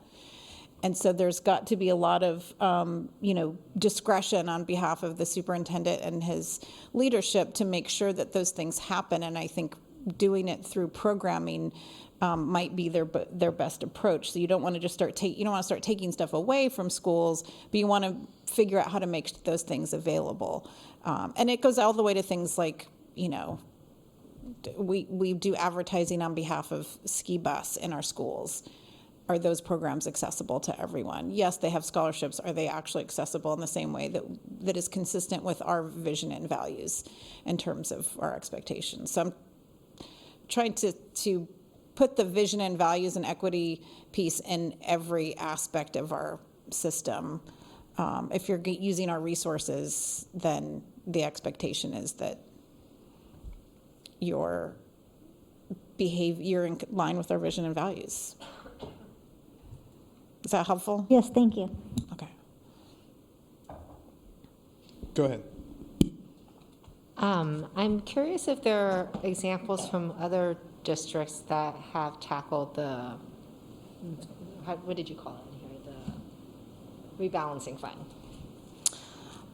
So I would very much stay away from calling it a fund and put it very much in the hands of staff, that it's an internal thing that they have to work through. I have not researched it for a couple of years. When we got an email ironically today, like at the same time that I sent this information out. There's always these notions of, well, if you contribute, give 25%, or we'll take all the money and we'll redistribute it, just give to the central fund. From an economic standpoint, those things don't really work, and I couldn't find any really functional models, because I think the localization is really key. People really want a different, even if you did say, oh, well, everybody gets a theater program. Well, not every school wants a theater program. I think if there are students who want to do that, we should figure out how to offer it. But right now, it happens only if people can pay for it. And that's not okay. So no, in terms of the level of rebalancing that I'm talking about, no, I would need to go out, and that's what I would commit time to research more and talk to districts. I didn't have certainly access to districts like I do now that I'm on the school board, where we've had the opportunity to meet with so many of them across the country and to say, hey, who's doing this well? But it's really an administrative thing. Like, it's something that I want the superintendent and his staff to figure out, but instead of us telling them how to do it, but to at least give it their best shot. The example that does come to mind for me was Franklin High School and prom. Franklin High School prom, is that what you said? Mm-hmm. A situation where I think that we should be supportive of, as the kids came and gave really powerful testimony, and I do see that as a problem that needs to be solved. And then there's like some kind of, I don't know if this is the best example, but Lincoln High School, because they don't have athletic fields, they are spending a lot lot on bus transportation, right? Yep. That is also part of the problem. Yeah, so that's like a different kinds of complexity. So I would be interested in learning about how other districts have approached this, but I recognize that the issue exists. I think it's something that has to be solved over a good amount of time, and we want to allow for that up front. But if we don't give the superintendent the charge, it's never going to happen, and we're just going to we shouldn't let the state beat us to the punch on any of this stuff. We should be stepping up. So, but yeah, as I said, I think an initial take at it, and then getting more student involvement and looking at it, and we've heard from a lot of students about it, but there's a lot to learn about what it means to actually truly do this. But if we don't start talking about it, and I couldn't let this policy come through without, this was an overdue change that got pushed off because of all the COVID stuff, and it actually, as you heard from when our AMA or Kings and Queens were here talking to us the other day, you heard from Roosevelt the comments about the fees issues there. It is something that affects their lives every single day. And then access to programming, like you're saying, the transportation, money being spent on transportation or having to get into cars or, and is there equity there? I know there's an equity in terms of, Title IX, girls sports versus boys sports, and forget about the fact that we have very little in terms of non-gendered sports. It's a whole, but we got to start somewhere. The last comment I want to make is that sometimes I get feedback from community members that paperwork and processing is cumbersome when it comes from central office. And one concern I have is if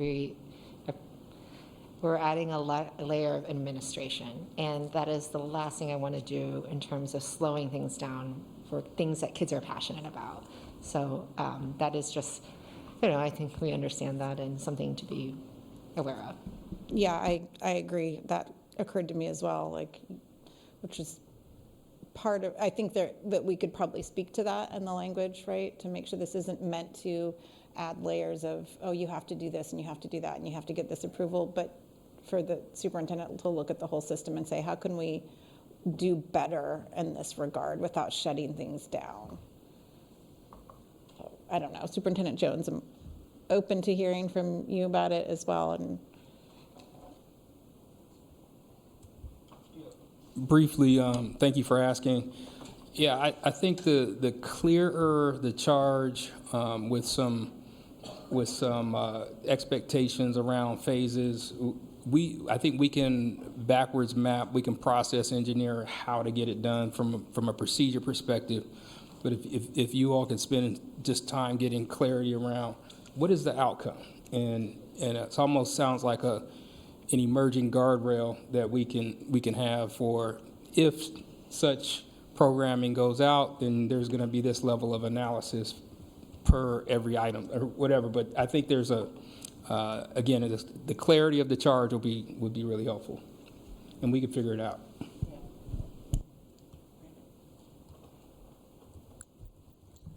I'm interested in knowing what the intersection is here with the definition of well-resourced schools, which we're throwing that phrase around a great deal, and I don't know what the hell that means. And two, how we distribute money to our schools under the weighted staffing standard formula. Because I see those three issues: rebalancing, weighted staffing standards, well-resourced schools being very much interconnected or crosswalked here.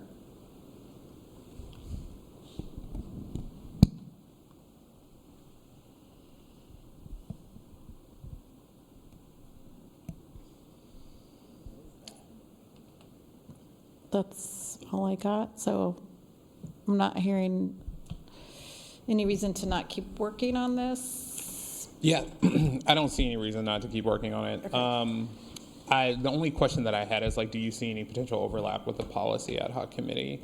Yeah. Okay.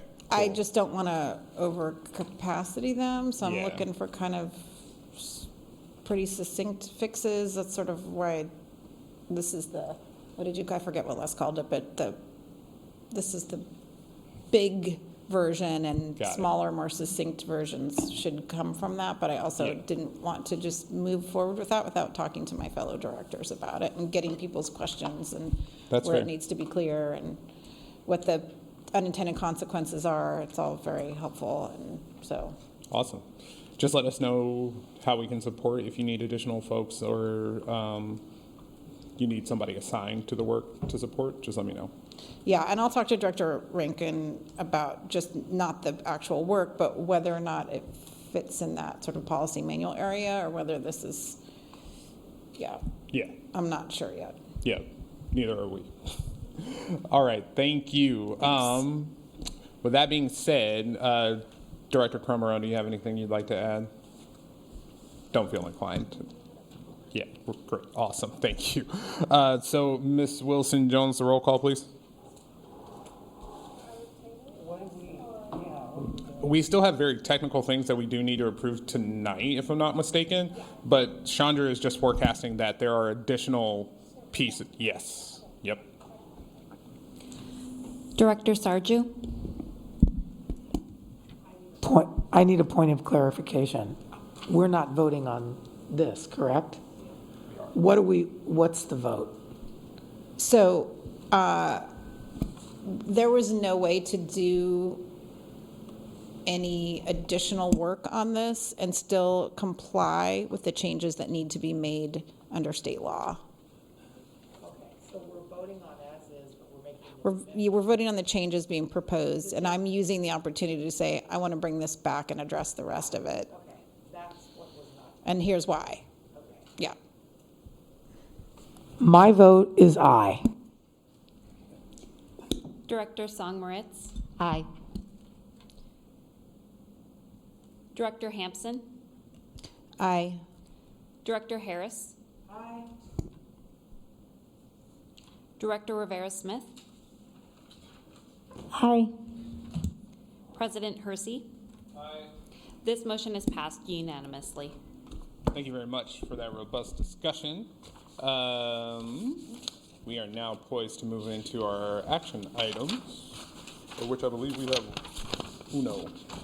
We will now move to the action item on today's agenda. Action item 1 is approval of the board resolution number 2022-23-14, direction for the 2023-24 fiscal stabilization plan. This item is for introduction and action. May I have a motion for this item? I move that the board adopt board resolution number 2022/2314, direction for 2023-2024 fiscal stabilization plan as attached to this board action report. Immediate action is in the best interest of this district. Second. All right, approval has been moved by Director Sarju and seconded by Director Rivera-Smith. Vice President Rankin is unable to join us this evening, so I will be providing some introductory remarks on this item on her behalf. The board action would approve the resolution that directs the superintendent to provide the board with a detailed plan regarding reductions and other actions necessary to balance the budget next year. This resolution is the first step in a sequence. After approval of the resolution, the superintendent will provide the board with a fiscal stabilization plan on May 3rd. In our work session on May 10th, the board will consider a board action to approve the fiscal stabilization plan. And this plan will guide the final budget that will be brought to the board in June. Oh my goodness. We are in the midst of making challenging decisions as a district, and this process will help increase transparency and clarity for the board and community around the proposed changes to district operations in advance of our final budget adoption. The work session on May 3rd will be an opportunity to discuss major changes in more detail, where we can get a deeper understanding of their impact and how they align with available resources as well as our values. The board action was co-sponsored by Directors Hampson and Song Moritz. Would either of those directors like to offer any additional comments at this time?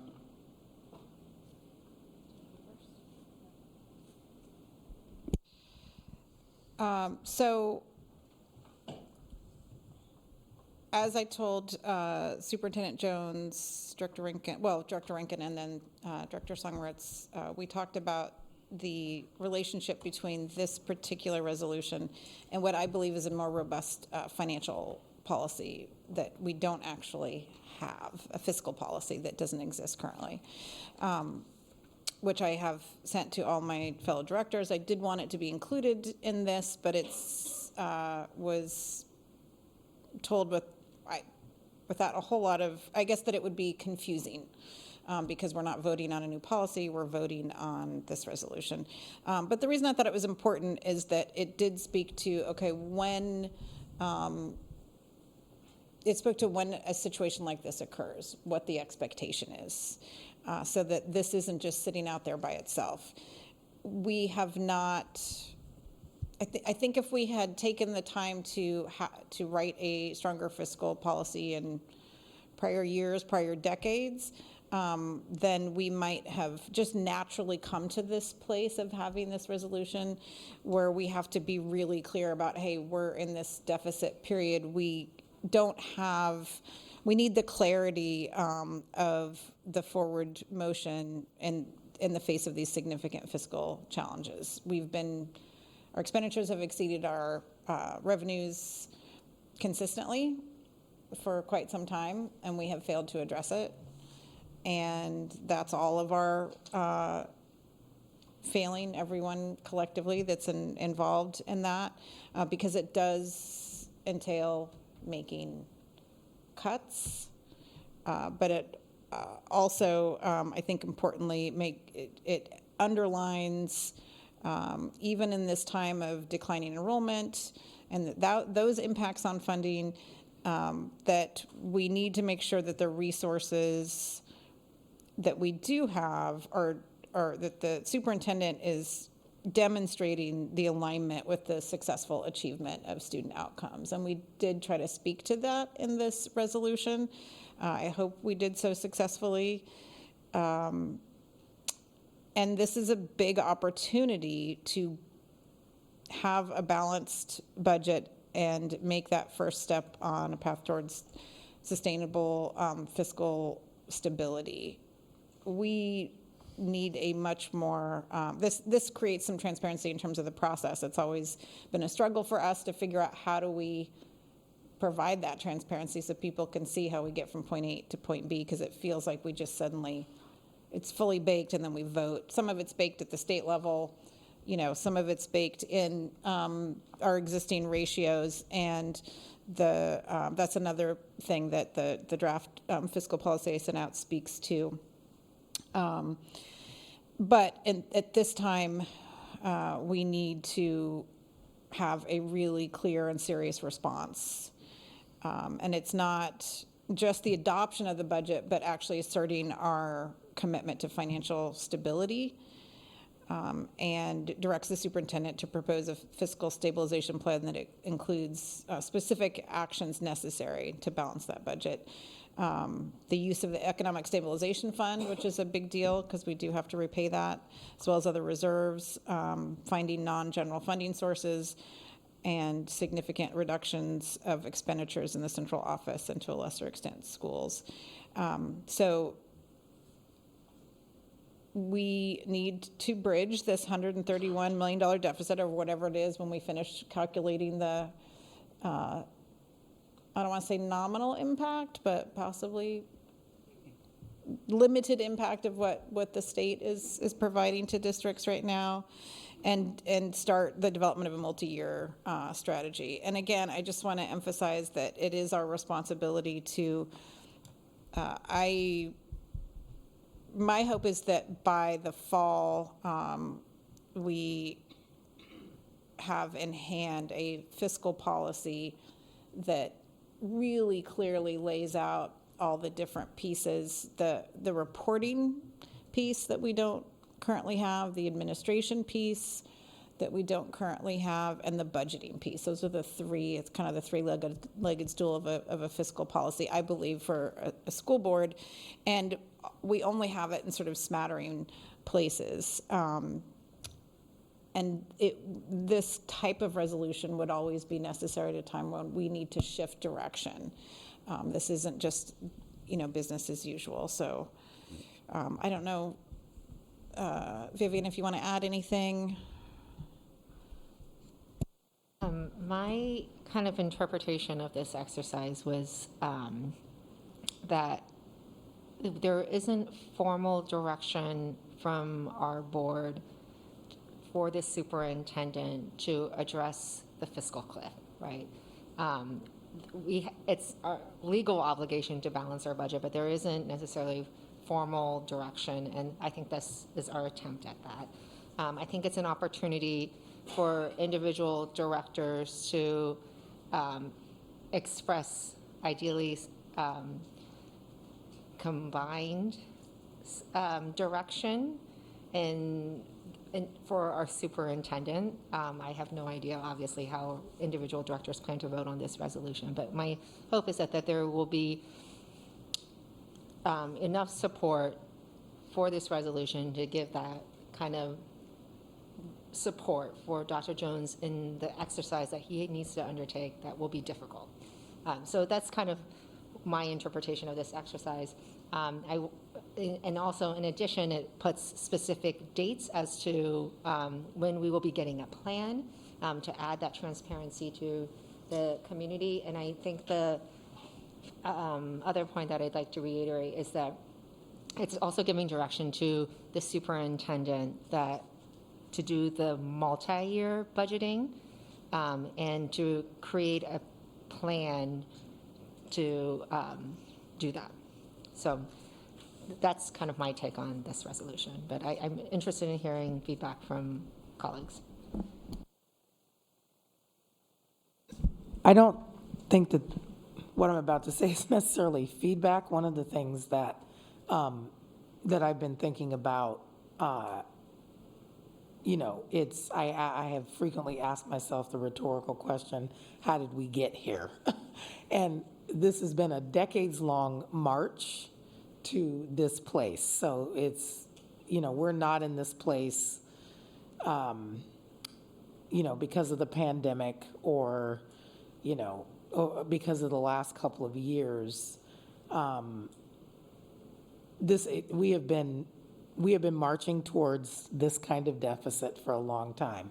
So that said, I guess what I'm wondering, and I don't know if it's really a question because I think I should just assume that this change that we're doing, through this work, my hope is that in the future, and I know hope is not a strategy, but there needs to be a system in place so that this cannot happen again as a slow march. No superintendent should have to inherit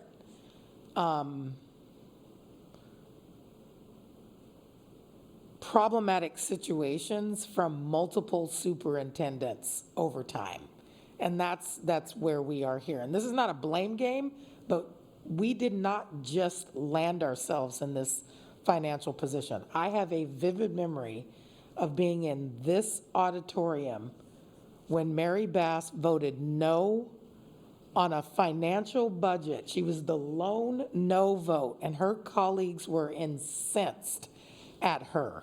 But she's a finance person in Metro and is still a finance person. We're talking 20 years ago. And so this can't just be, for the time that we have Superintendent Jones here. We need to set up future superintendents with a structure so that future boards can hold the superintendent accountable to ensuring that we do not make a U-turn.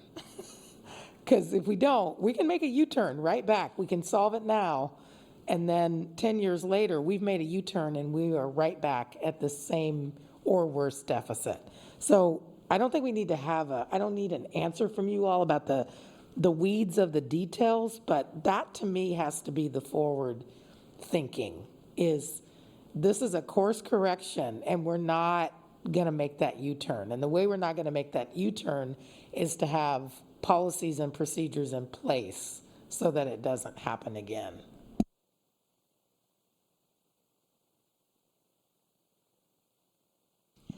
Thank you. I endorse what you said, and I've also been one of the lone votes against a budget, and it really is very, very painful. But I assure you, I will vote against a budget again if some of the questions that we've been asking for months and months are not answered, because I perceive that as my fiduciary duty. Not because I don't think that staff is working very, very hard. I acknowledge that. Questions that I asked about this policy are attached to the agenda tonight. They got in late. I own that. My hope is that by the next budget meeting, they will be answered, and they'll be real answers. Not, yeah, fine, Harris, we're gonna roll you and blow you away here. Not a problem. I can't do that. I do know that Some of us have been asking for the actual costs of special education that we've been spending. As I might add, too many legislators. And if we're going to make that argument to the legislature, we need to be able to know what and how we're spending that money.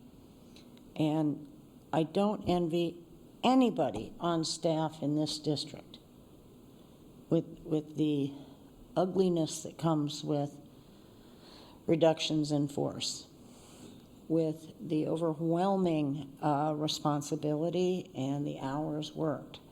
I do think, though, that it's unfair to set our superintendent up with these kind of sort of ghosty expectations when we talk about things like well-resourced schools and we don't even know what that is. I think we need to do a better job of backing our superintendent up on that piece, and I appreciate that you and Director Rankin worked on this together. Dr. Jones, I appreciate that immensely, but I'm going to hold those same questions that are attached that haven't been answered to the next budget meeting. And I assure you I'll read every sentence, comma, and period at that time. Thank you.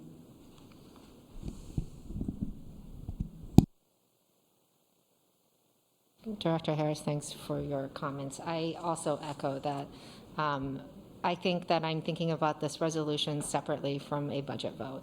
I am cautiously optimistic that with this direction, with support around the understanding that this board knows that significant changes have to happen. That's what I think this resolution is about. But I also have this expectation that we will be getting the information that we have been requesting around special education spending before I will be able to take a vote of confidence on the budget in July. So I just want to echo that.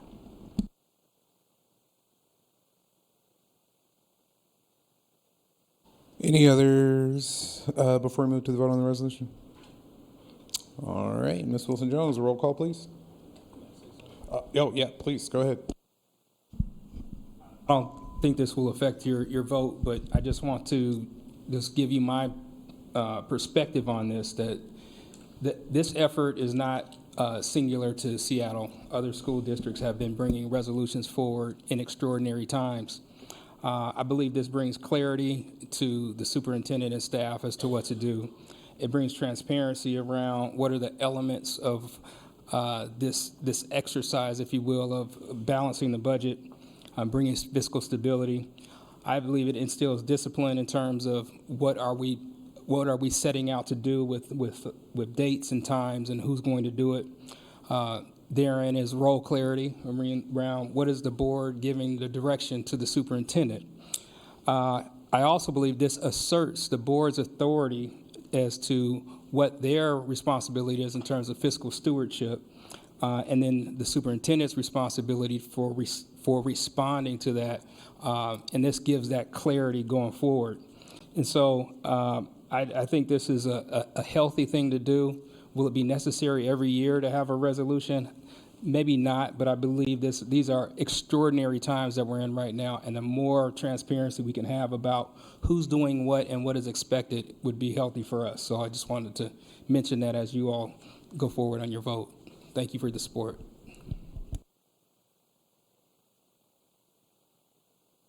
All right, so there being no further comments or questions, Ms. Wilson-Jones, roll call, please. Director Rivera-Smith. Aye. Director Sarju. Aye. Director Song Moritz. Aye. Director Hampson. Aye. Director Harris. Aye. President Hersey. This motion is passed unanimously. Thank you all very much. We sincerely appreciate it. We have a progress monitoring session today on guardrail number 2. We are joined by our governance coach, AJ Craybill, with the Council of Great City Schools. I will pass it to Superintendent Jones now to begin the progress monitoring session. I got it. Yeah, we are going to the tables before I pass it to Superintendent Jones. All right, thank y'all. Oh, and take your mics, don't forget.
Thank you, President Hersey and board members.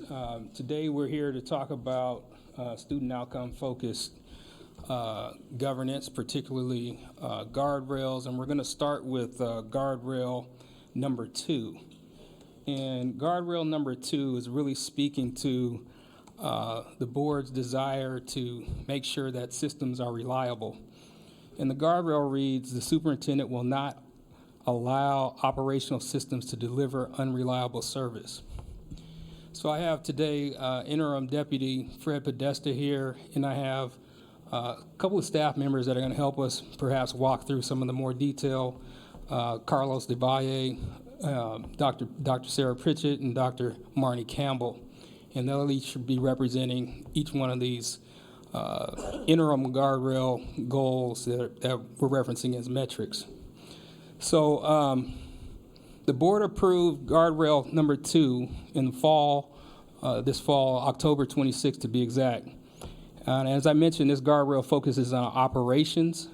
This is the only guardrail that has that focus. And as you'll remember from our discussion last spring regarding interim metrics, once the board approves the goals and guardrails, it's my job to determine what are meaningful interim metrics. And so these metrics will enable the board to effectively progress monitor each of the goals and guardrails. So I'll stop right there and see if AJ wants to do any introductions to the first time that we're talking about guardrails, but if AJ, if you say proceed on, I will. But I'd like to maybe give you an opportunity to set a little bit of context.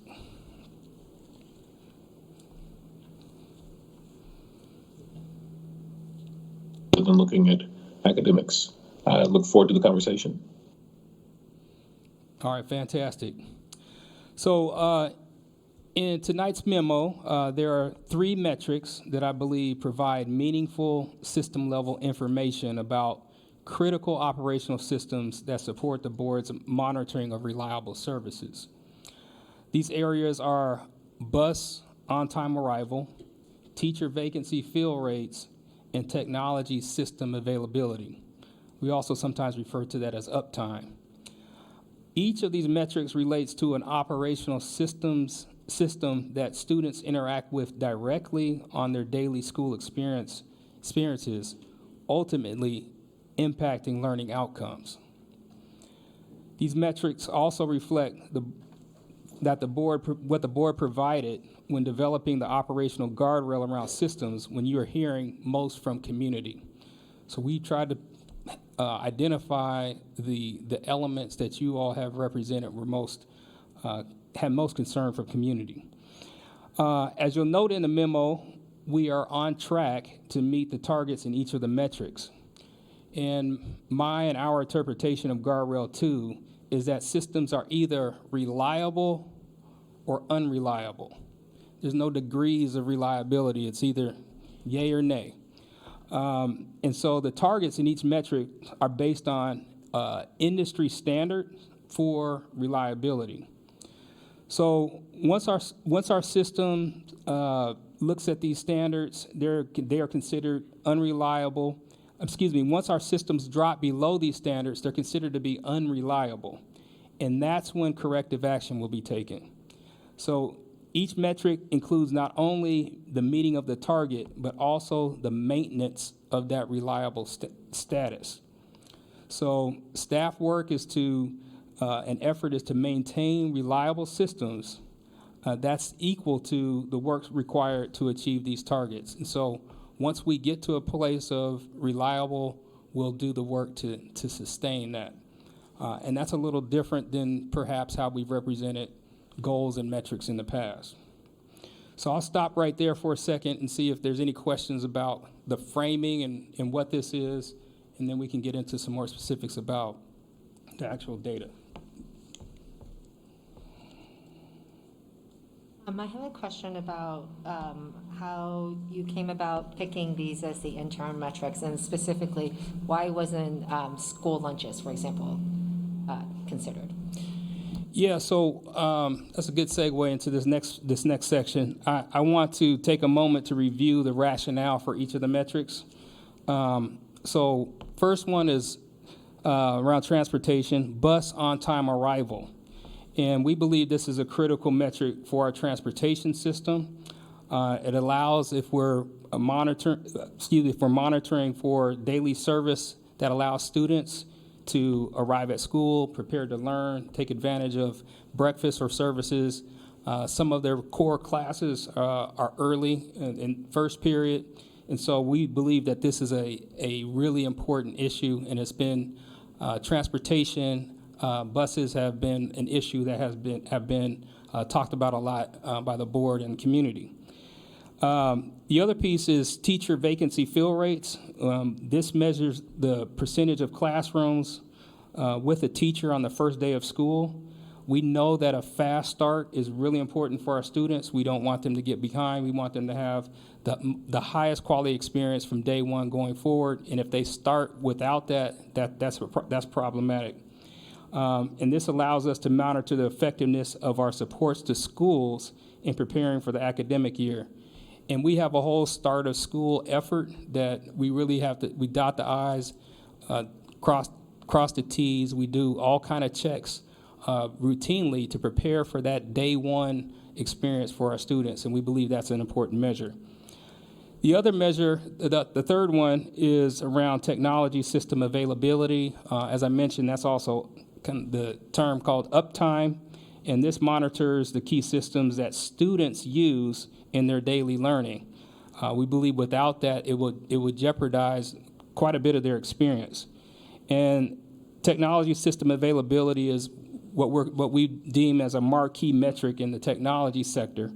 And this metric allows us to determine reliable access to student learning tools as well. And so when we think about interim interim metrics, these were the three that we thought had the highest impact. They had the highest level of indication of if we're reliable or not. And so there could be other metrics too. And so with that said, I'd like to just hear from the board as to, are these three, do they look like the things that you hear about?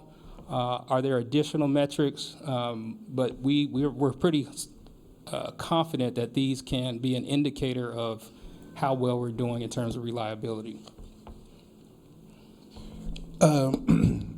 I'll just go ahead and dive in. I think that bus on time arrival and teacher vacancy, if we're talking about student outcomes, are two really good indicators, and they have definitely been instances where, especially at the beginning of the year, does somebody else have a mic on?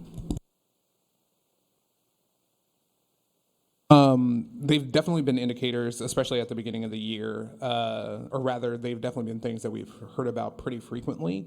So that's my 2 cents. I think that we're headed in the right direction with those. Other directors? Go ahead, Director Hampson.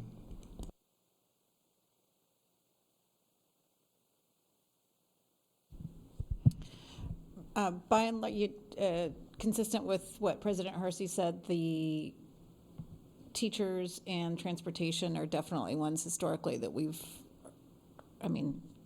just ditto to what everybody said. I think that less about it's hard to say on the technology systems because we went from that's all we heard about to, Haven't you done this? Yeah. So, that less so. I think the only one I feel I hear about all the time that's missing is enrollment.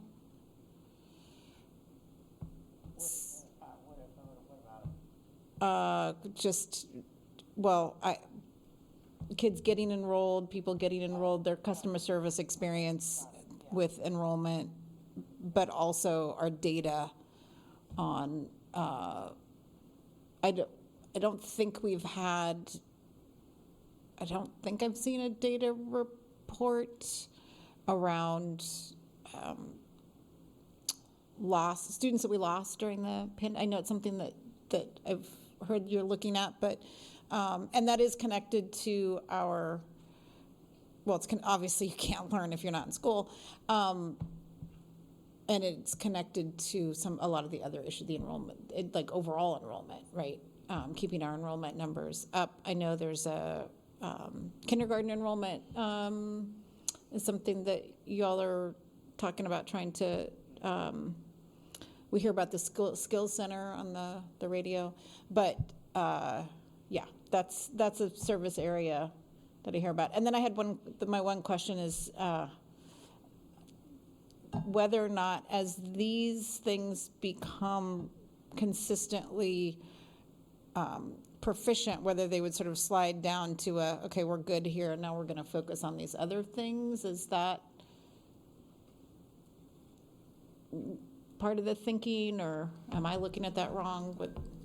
So I'll answer the second question, but before I do that, Director Hampson, are you suggesting that enrollment would be prioritized over these, or would they be an addition? And how describe your prioritization of enrollment versus these? I don't think, it's more my question to you. I don't know that I have, because what we hear is anecdotal, right? So I don't know if I have enough data to indicate that it is a broader issue. I'm asking the question, meaning I would think in terms of reliable service, that's a pretty major service area for us. And we have open enrollment periods, and so there's that whole thing. And there may be changes to that coming depending on what happens with consolidation. I don't know. Yeah, so it just remains a big question mark for me because I don't feel like I've heard any data on it. And I guess maybe my question should have been, have you looked at that as a potential area where there's a need to improve? I can't say that the only one that I would potentially bump is technology, but how do you, that's pretty important stuff, so, yeah. In the 2023 context of declining enrollment, I think I agree with you. It doesn't matter if I agree with you or not, but I'm saying, I'm acknowledging, confirming that this is a really important piece. And I think we weren't looking at that even as back in October as such a critical item. So yeah, I'd like the board maybe to think about that one in terms of if you wanted to tee that up as something that was really important, you know, we can certainly consider it, because we are going to spend a lot of time on enrollment over the next year, 2 years, 3 years, probably next 10 years, given our projections. So I think that's a really important one. As for the second question around once we meet the mark, we meeting standard, I'm not sure if we would lower it and say that's not the priority anymore, because how we've approached this is that it takes a lot to maintain the standard, and that's the work that goes into it behind the scenes, and Carlos's team, Sarah's team, Marty's team, they're all working hard to keep that at the industry standard. But I want Fred to be able to kind of speak to that a little bit, but it's really about a maintenance goal here. Yeah, what we were trying to do here is find some significant metrics that are at scale, that represent system complexity, and most importantly have direct impacts on students. And there's always room for improvement in areas, but in terms of a guardrail, what we're hoping, and this is the first time we've had a monitoring session on a guardrail, so we need feedback, but what we're trying to do is get a slate of indicators that give the board an overall sense of district operations, and again, areas that are complex and large scale, and they do take ongoing work. None of these things represent, well, once we figure this out, it's solved, and then we'll never come back to it again. And so I think we appreciate feedback. Do these give you the general sense of operations? If there's, a glaring omission, I think enrollment and the services and this kind of enrollment trends, and how does enrollment how do enrollment trends reflect operations versus reflect other goals is an interesting conversation. But the customer service, if we're not approachable and the customer services part don't work, that certainly has an impact. So I think that is certainly one to consider. But I think we would tend to think that once we get the appropriate slate, depending on how guardrails work, unless we're hearing from the board or the community that, and again, our goal is to not, to never provide unreliable service. If something rears up that, that we're having something that needs a mitigation plan to get back to reliable, then we would certainly measure it. But overall, what we're hoping is to find the right set and then report on them regularly. Quick follow-up question. In terms of connecting what you said to the receipt of additional title type funds for students who have certain designations, thus creating additional funding sources, where does that data scrub happen in communication with the state? And it's less about where does it happen, but are you confident, Superintendent Jones, that that information is scrubbed sufficiently so that and is that in the enrollment area? Because whether or not a box gets checked means whether or not we get funding for that particular child for that service. That is a team effort with enrollment and then the various program areas that would lead to funding and finance. Usually, I think there's room for improvement.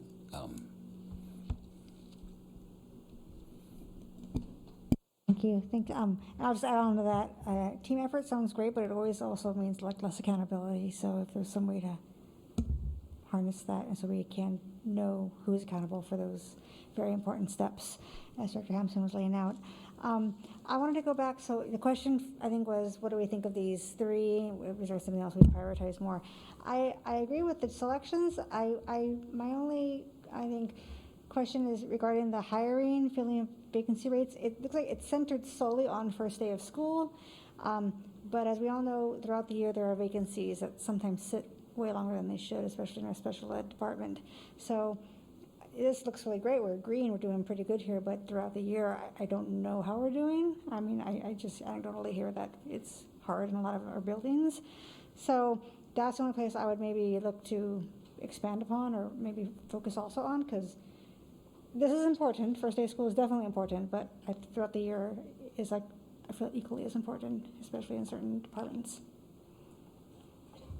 Thank you for that, because the first day is an indicator of how ready we were, how we've made sure that we're going to fill each classroom with a qualified educator. And then as we go along the year, we measure daily, obviously, but that's mostly around sub-fill rates. And so we have a parallel process going around sub-fill rates. We also have a process that we look at when a teacher goes on leave. How do we fill that position? So that's all part of it. If you would think about this as the top line measure of an indicator is what we're doing the first day. Throughout the year, we're also measuring formatively, how are we filling these classrooms? And so I think there's a parallel process that also answers the concern about what are we doing throughout the year. I've got one just follow-up question. The more that I'm mulling this over and after reading the memo, technology system availability is something that's just sticking around in my head. And I wanted to ask this question to you, Superintendent Jones, but also would love to get some feedback from either our coach or my fellow directors. I'm looking, or at least from my perspective, one of the things I hear about regularly is communication follow-up. And I don't necessarily know if that is related enough to student outcomes to justify it being a guardrail, but I would love to hear, just from the folks that I mentioned, if y'all understand kind of the track where my brain is going in terms of ensuring that we're closing the loop on some of the most important communications that we receive, because it's just common that we as board directors here get X, Y, or Z, oh, I haven't heard from staff, nobody responded, da da da da, and a lot of times that's not related to student outcomes at all, but sometimes it actually is. And so I'm just wondering, in terms of fidelity with follow-up, in terms of getting things to especially families and students when we say we're going to get them to them, as potentially something that we could look at measuring. But wanted to hear some feedback. If I'm way off base, I know that I shouldn't be giving any advice to you as a superintendent about what we're measuring, but wanted to introduce that piece of the conversation. So, President Hersey, you mentioned that related to technology. Were you referencing that being a feature of the system's availability, or okay?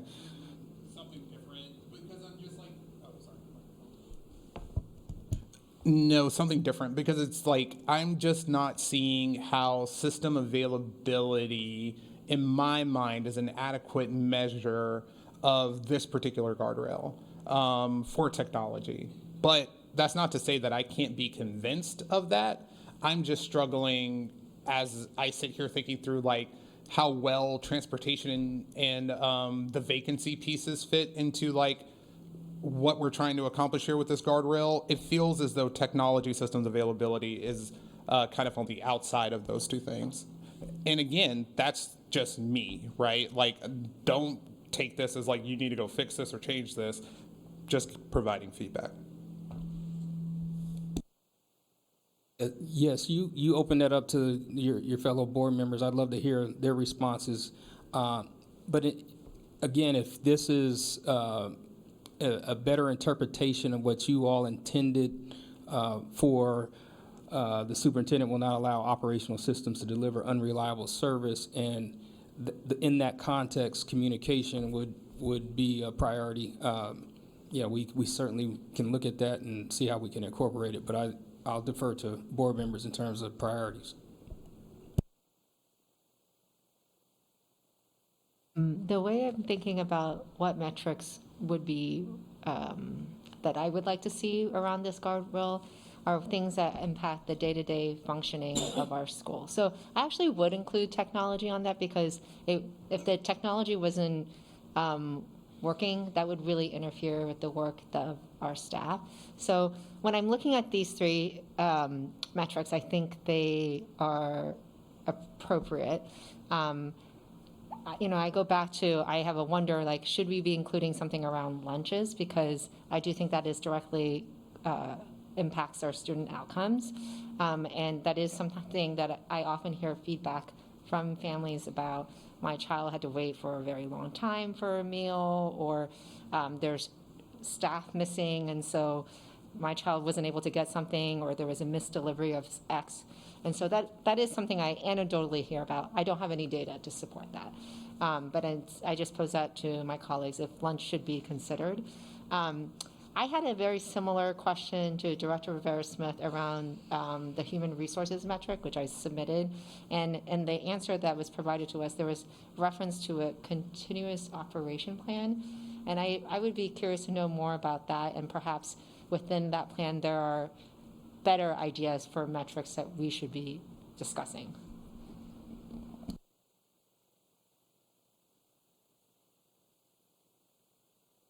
You can, I can't speak to the exact details of the operations plan that really relates to, again, ongoing recruiting, both for teachers and central office positions, and then fill rates. But we can certainly provide to the board, what all the metrics that HR uses. As everybody is well aware, there's very much a cyclical pattern to our work in a school district, and so that's why the first day and that metric, again, we're trying to look for indicators that just kind of speak to the overall health of the system, was our thinking about this memo. And so that's why we think that's really important. That's not to say that this represents all the management statistics that every department speaks to. So, given that will be complex, if this is acceptable to you, I think we could follow up with how that operations plan works and send that to all the board. And see if and then you can give some thought to, are there metrics in there that would be a better indicator than our first day, or in addition to? For clarification, that continuous operations plan is specifically around staffing, not other. Okay. Regarding staffing, I have some concerns about how many grievances are filed by our staff. I have significant concerns about the length of time it takes to finalize investigations. And that's student outcomes focused, absolutely, when teachers go missing. And it takes a very, very long time. Are we appropriately staffed with our investigators? Are we using alternative dispute resolution early on? I don't know those statistics, and frankly, I'm not sure you keep them, and maybe we really should, because we're in a terrible place about a decade ago, and we climbed out of it, and I suspect that we are slipping back there. That to me is an absolute operational goal, and it affects the trust, and it affects our risk management as well. That's real money.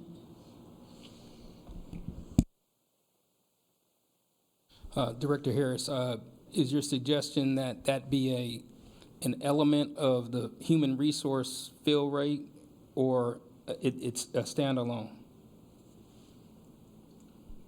Just that we do it. I can bootstrap it any way you want. Okay.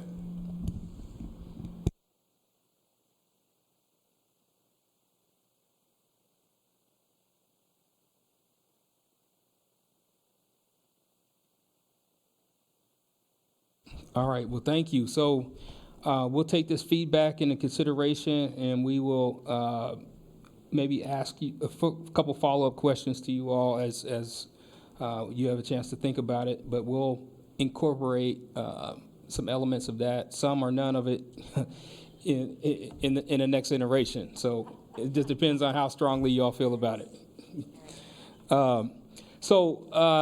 We'll move to a more familiar part of progress monitoring. Let's talk about the data a little bit. And then after we do that, we'll talk about strategy, and that's when I'll maybe ask Marnie, Carlos, and Sarah to come forward to help clarify any detail. But if we're looking at the first off, the human resource hiring vacancy fill rates, and at this point, I'm looking at the chart on page 3, and if you have it, please turn there. If not, please flip the page to page 3 on the screen.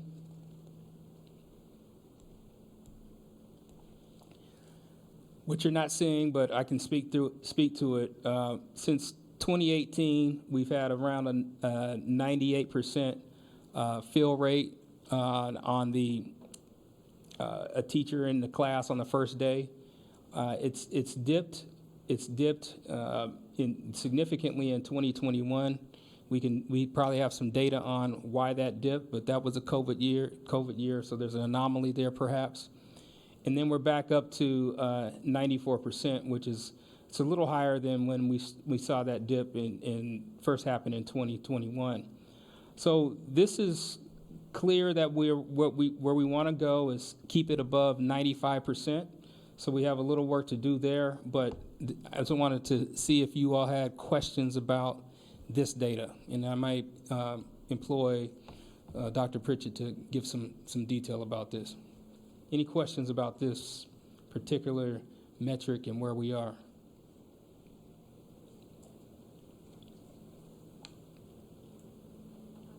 I mean, since the guardrail is around the health of the system, I think it's great to look at the data at a top line, but I am also thinking about our goals that are written in a targeted universalism format. So I'm curious if your team is looking at more granular data on a by-school basis to ensure that our students furthest from educational justice are not disproportionately being impacted by missing teachers on the first day of school. I must say that's tremendous insight, and we know, for example, that substitute fill rates are disproportionately hitting certain schools with those demographics. Similarly, we are also familiar with how the first day of school is impacting various schools, and so we track those data as well. And Dr. Pritchett, am I accurate on that? Okay. She said yes. Okay. Don't want to be accurate. So that is a component of this, and that's one of those other data points that we track. So that's astute. Thank you so much. A very specific example was alluded to earlier this evening in public testimony, which is math at Washington Middle School. I think it's been really hard to staff those positions, and we have a stated middle school math goal for our Black students. And so I think to the extent that you feel comfortable sharing some more granular data with the board, I think that would be a healthy conversation for us to have. And you touched on this as well briefly, but I think that one of the things that we saw throughout the pandemic is, and something that I experienced often in my time in the classroom, was the lack of substitutes being filled into positions on a daily basis. And I think that has a large impact on, the same thing that we're trying to get at here, because there will be several instances of folks that need to take the time in their contract off to do whatever they need to do, but because substitutes are really difficult to come by for a myriad of reasons, loss of classroom time is a big thing that is impacted by that. And so I see a relation there, and I would be interested in some data around that potentially. So I just didn't want to lose that thread.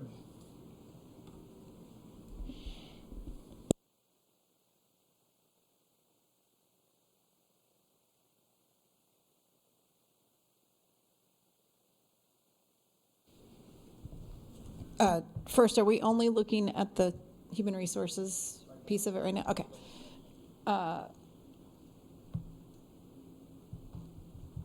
You set the target at 94%, which is where we are now.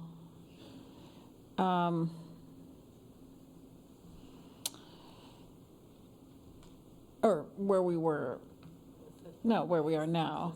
Yeah, because we just had that first day of school. Do you have trends that give you a sense of, are there any other indicators that tell you whether or not you'll be able to meet that next year? I mean, obviously, personnel, separations, personnel reports, that kind of stuff. I'll ask Dr. Pritchett to come up and maybe speak to that. However, I think our trends are all out of whack right now. I think after we've had this last year of pandemic, I think employment trends and how we recruit, all those type of things have been, we have to kind of reconfigure, think differently how we're doing it. And so I know we've had to be much more creative in our recruitment efforts, and we've had to be much more creative in how we're thinking about retention. But I think there's some unknowns of the last 2 years that have really kind of changed how we do business. And so if Dr. Pritchett has some additional information on that, I offered, come on up. But I don't think we have a good idea, to be honest.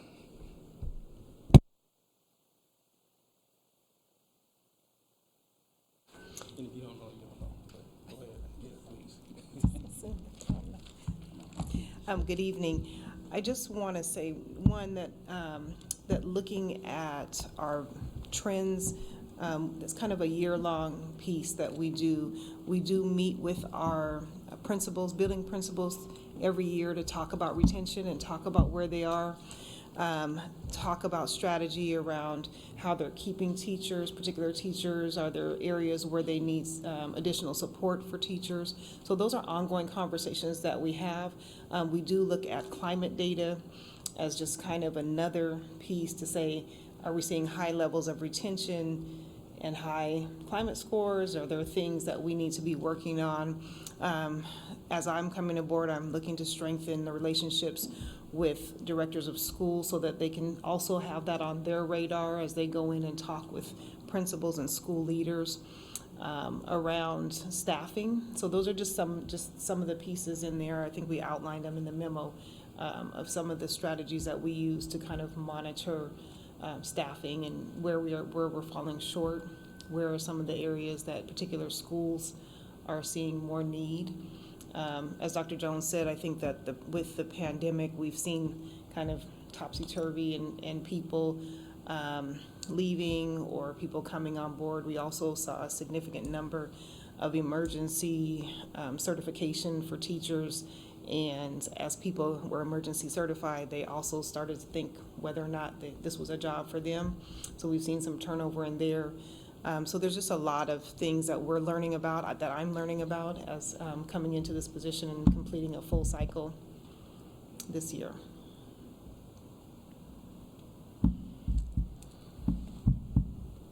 I have another HR question, just a consideration.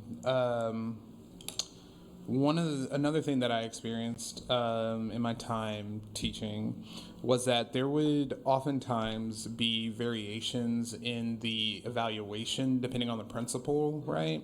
There in Federal Way, I know that, putting no one's business out there, there would be tons of educators who would spend like the vast majority of their careers on basic and would be basic year over year.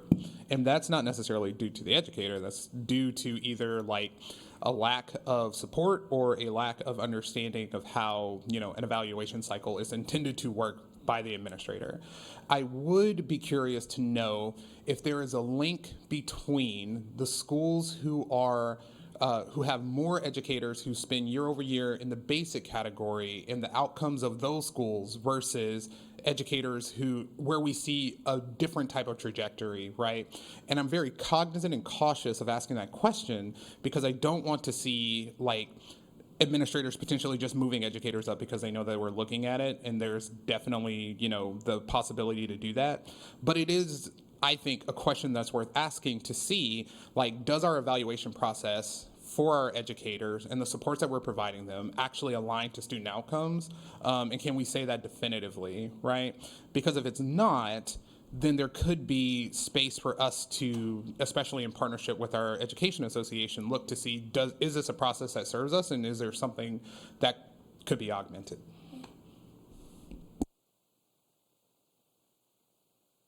I'm going to steal a little bit of Dr. Pritchett's thunder here, but what we do in the strategy section, what we'll talk about here in a few, but there's data inputs from meetings that we have with principals around school by school, and we take into consideration non-renewals and movement of teachers, and sometimes it's due to performance. However, I think there are multiple factors that we're looking at, including RIF analysis, displacement, voluntary movement, non-renewals, all that go into the mix for how that's going to happen. But I think that is a component of it.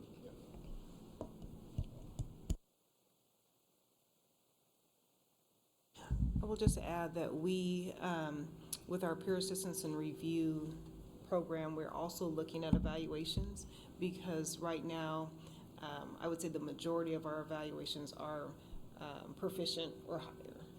And so, and does that necessarily track with student outcomes? Just a wonder. And so that's a real question. With a school district this size, we're certainly not seeing the number, just if you did percentage-wise, the number of teachers that we would think would need additional support. We're getting ready to, funny that you should ask, we're getting ready to roll out another professional development with school leaders for next year, as we've changed the Danielson requirements and the language that's coming forth with evaluations. So there's time to recalibrate. As we get new leaders, we need to recalibrate what they're seeing in the classroom.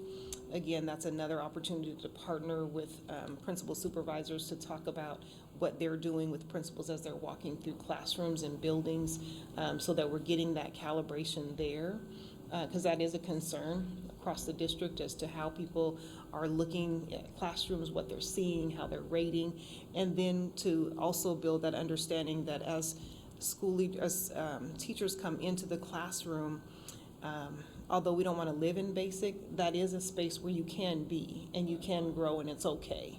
And so we really need to be having that conversation as well. And so those are some of the things that we're talking about as we prepare for next year.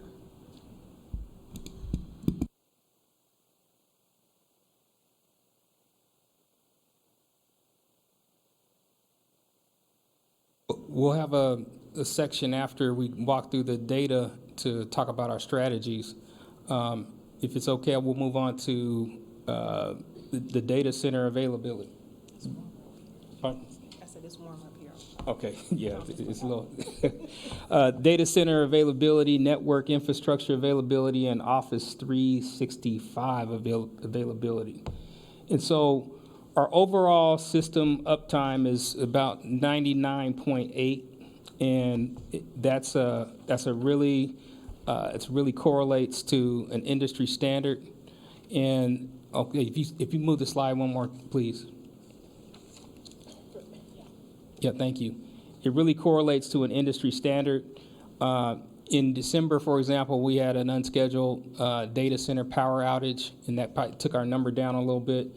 But our overall network infrastructure availability was greater than 99%. And so Carlos has researched, and 99.9, I believe, is the standard that we want to make sure that we meet. So that's where we are right now, and I think we're there, and it takes a lot to sustain that, and there's different reasons why it can go up and down, including events such as power outages and weather events. But this is an industry standard that we're looking at. So, any questions about the data center systems availability, network infrastructure availability, and Office 365 availability?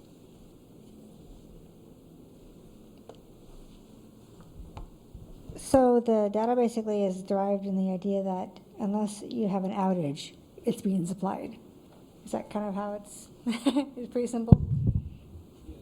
Carlos, come on up here, please, sir, because I'm out of my league here, but that's the way I understand it. But I'd like for Carlos to give some legitimacy to those responses. Repeat the question. I'm trying to understand the data collection. It sounds like unless there's an outage, we're assuming that the services were being supplied. So for all of our calendar except for those 2 days of outage, that's how we get the 99.8. Yeah, our goal is to have redundant systems. You know, when we're talking about the data center availability and networks, we're actually talking about internet access, you know, access to the learning management systems, you know, Schoology, you know, you name it, Teams. So we have a system that's called SolarWinds, I'm sorry, that keeps track of the uptime. And our number one enemy, like Dr. Jones is saying, is when we have power outages. And we do have some redundancy, and that's our goal. How can we put systems in place that are redundant? You know, not only from the application side of the house, but the data center and the infrastructure as well. When we have power outages here in the past in February, we were able. I'm sorry, in January. That's when we got it, right? In January. We actually put in place a failover in Roosevelt, and that's a work that's been going on for about 2 years. If we lose power on the main data center here in the JCCE, we are able to automatically switch over to Roosevelt and still maintain the services to our teachers, you know, students and operations.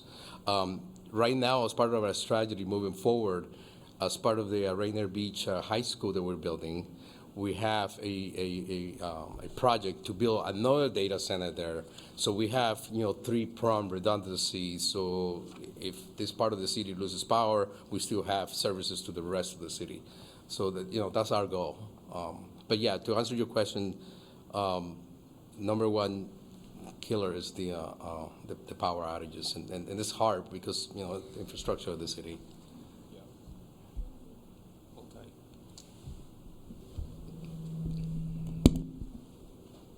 I think the metrics speak for themselves that this is a highly reliable operation. I'm thinking about risks, and one that sometimes captures the headlines is when school district systems are hacked. So I'm curious to know from your, like, what is your plan, mitigation plan, or like how are you thinking about that kind of threat to the reliability of our technology? Carlos, I want you to brag about April Murdoch as part of this.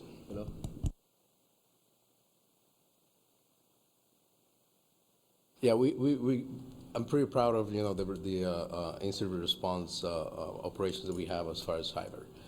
April has created this incident response plan. It starts with prevention, basically, and we do patches every time that we see vulnerabilities. They take care of that. I don't want to go, you know, my military background today, I don't want to go into details to expose stuff, but when I first came here, I was very impressed by the way that they segmented the network and the systems to ensure that if they have hacking coming in, it gets isolated right on the spot. And we have had some instances with they can see it and they stop it right on the spot, which is, I'm very proud of that. April Murdoch and her team, they do an amazing job in ensuring that the network is that. We can have some metrics. We can do some reporting that we can provide to you guys, or maybe a quarterly briefing, you know, of how we do it. But yeah, overall, we do oversee it fairly well. And that's the prevention piece. In the case that something will happen, we have an emergency response very well laid out with, you know, notifications, what the communication plan is, how do we notify the authorities, how we actually. You're telling too much. The people are going to be watching. They're going to hear about our strategy. We do have association with entities like CISA, which is the government, and then they have a K-12 school program that we are in contact all the time to to ensure that we are in line with new stuff that are coming out. Yeah, I mean, daily, something comes out, and we are on top of that.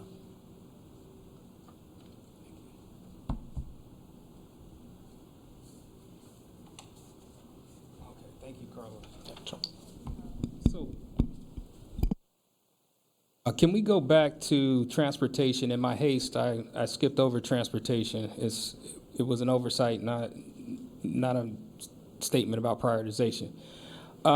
If you can look at this graph, you see there's an orange line and a blue line, and orange line is Zoom, first student is blue.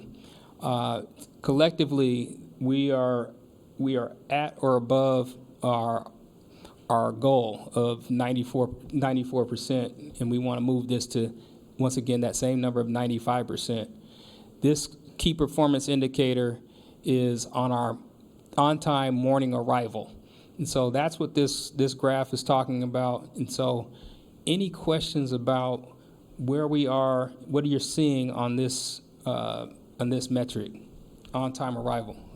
President Hersey. Do you have any insight into what caused these dips? Is it personnel? Is it construction? I would imagine if they have the same routes and because I was stuck in traffic yesterday for 45 minutes, surprisingly, when my commute normally takes like 20. I'm wondering, do you have any indication of what is the fluctuation here? I'll have Dr. Campbell speak to the fluctuation. I don't think these are big jumps. They look like it because the way we've graphed it. Yeah, they're all nines. But I know that transportation and staffing are the number one, as Carlos said, the number one killers of being on time. But I'll defer to Dr. Campbell on that. Thank you. Good evening, directors. It's good to see you. Equipment failure and traffic are the two most common causes of late arrivals. So, and that could be also a human error. So bus operators are supposed to do a pre-trip check where they make sure the radio is working, they make sure the doors are working. That doesn't always happen. And sometimes even if it does happen, something can fail mid-ride. But so those circumstances that are most often occurring, it is that, and then it is unexpected traffic.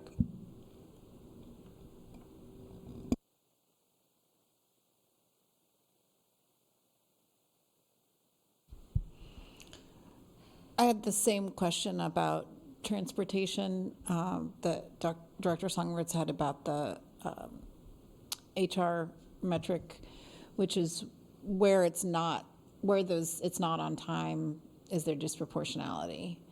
And such as, and so what schools / students is it affecting? And because that may be about things the city's not paying attention to, right? In certain parts of town, it might be other things. But so that I would be interested in that disaggregated data. Thank you, and I am as well. And so the approach we took to it was to actually take our 13 elementary literacy focus schools and actually ask for student in Zoom to report on those schools specifically so that we could compare. Because of the number of routes and to sort of crunch that data on a regular basis, independent of that, we could undertake that, but I feel like we already have a ready-made set of schools, and that way we were both attending to a guardrail and a goal and supporting a goal. And that's something that I felt like was really important. We felt like was really important for our carriers as well, to feel like they're participating in our third grade reading goal. So what we are finding is that it's still new. We started in January, but we're finding that in some cases, in those 13 schools, it is outperforming. That is, there are fewer late arrivals than in our other schools. But that is something that we are going to look at doing, and we're going to use that as a mechanism for doing that. And that's also, just to point out, many of our literacy-focused schools have their literacy block first thing in the morning. So it's really critical that kids arrive on time.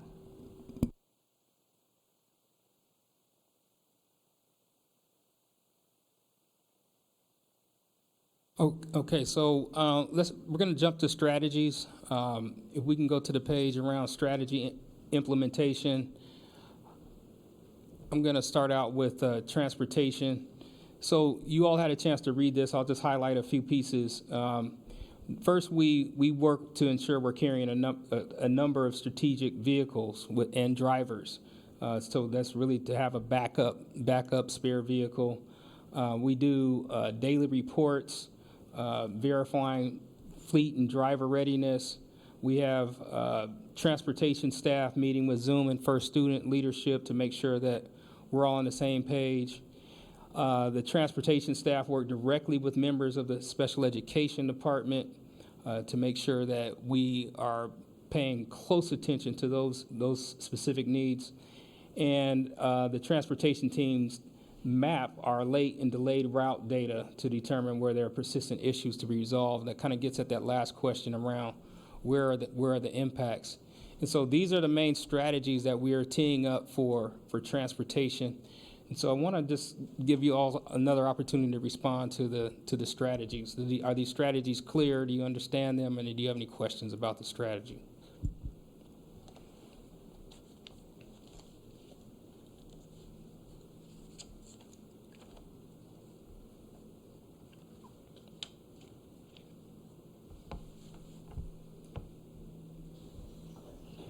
The only thing I noticed missing is any qualitative data.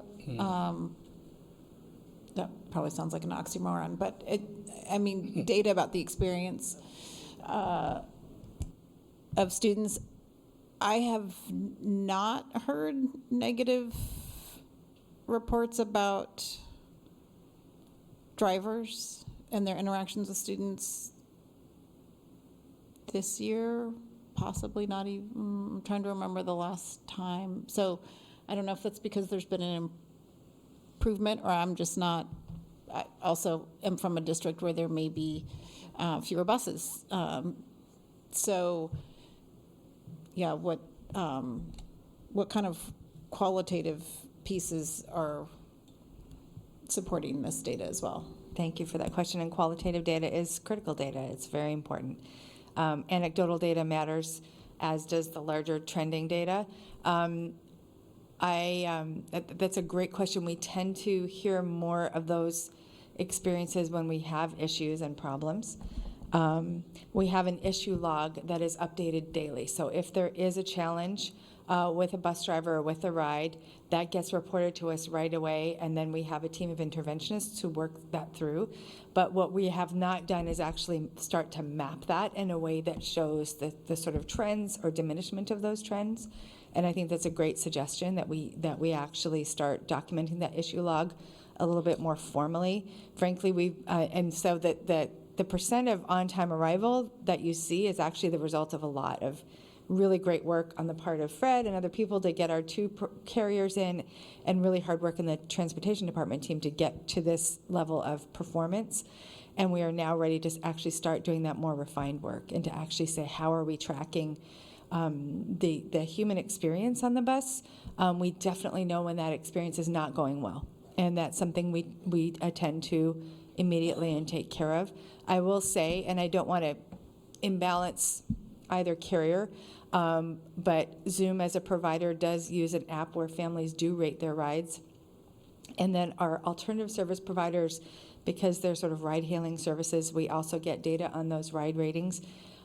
We are working with First Student on also getting their similar product on board. So that is also, and so the feedback from the Zoom families that are reporting that is very positive, 4- and 5-star rides. And that's on the buses, not just on the cars. I'm glad you brought up the First Student app, the missing app, if you will. They promised us, they sat right here at this lectern, that they had a working app. And I believe it's part of the contract, and I guess I'm really disappointed that this multinational corporation can't seem to get it together. We are working on that, and I would not say that First Student has not been working on it. We have been working on it together. We have a pretty high bar of ADA compliance for apps that our families are engaging in, and that is something that we're working on with First Student, and they are very diligently pursuing it. And I would say given that this is a new thing for them to be launching in this district, they're doing a good job. So we will be able to have that on board because we're finding that that's assisting in a lot of data support for us and for families as well.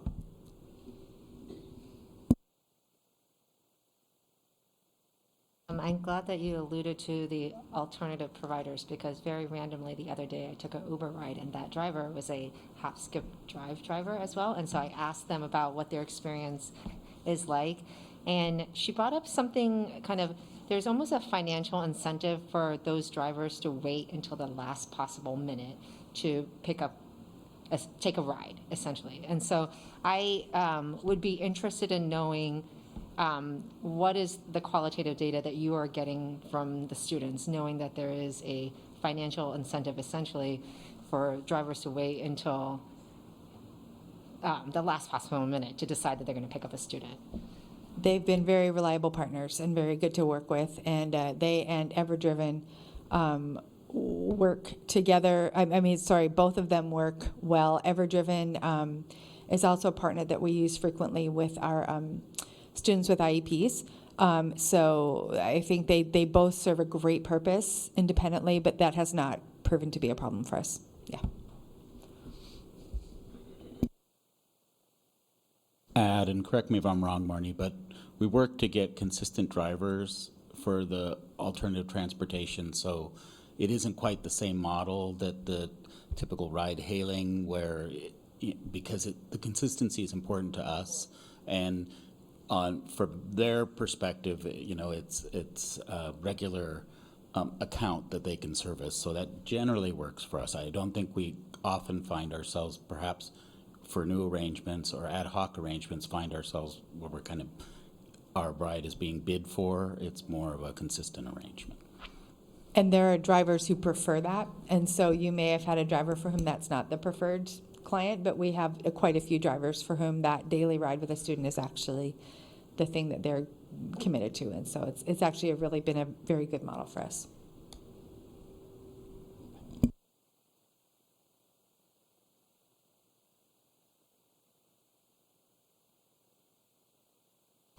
All right, let's talk about the strategies in human resources. And there are 5 essential strategies that we're working on. One is ongoing one-on-one deep dives around school roster, knowing of retirements, resignations, et cetera.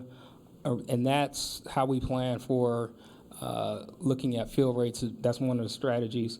Annual planning that supplements that, just making sure that we're looking at that late winter so that we're trending in the right direction so we can tee up types of recruitments. Data inputs that we talked about around that drive the overall staffing plan. We're looking at site-based training for school-based teams that are led by principals so that they're invested in the process.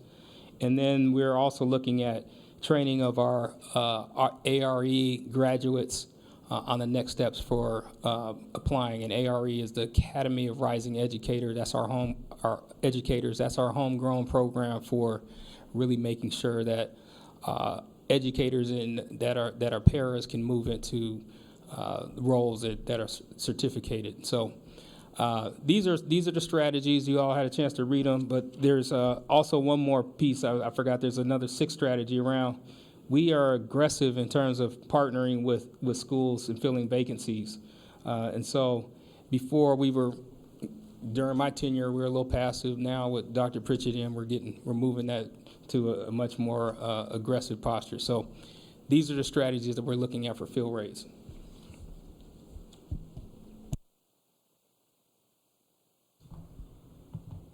I think I neglected to ask this before, but strategy is probably also an appropriate place. These are classroom teachers only, right, that we're looking at?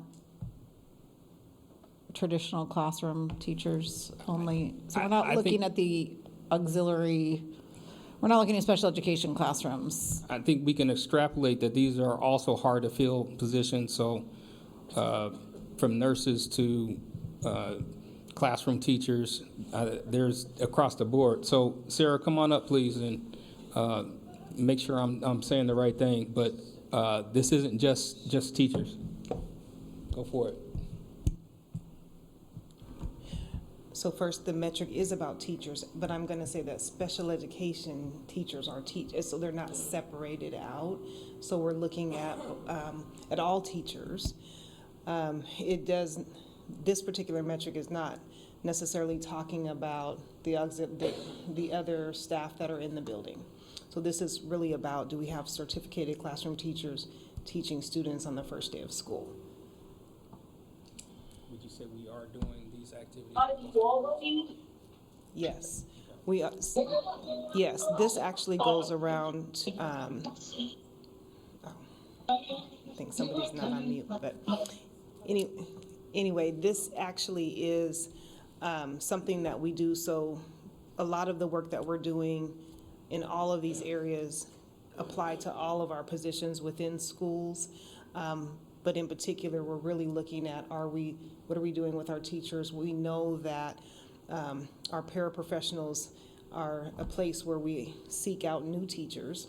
So we've started to build relationship with some of our outside partners, City Year and City University, to start talking about how we can improve upon the quality of teachers that we're getting in.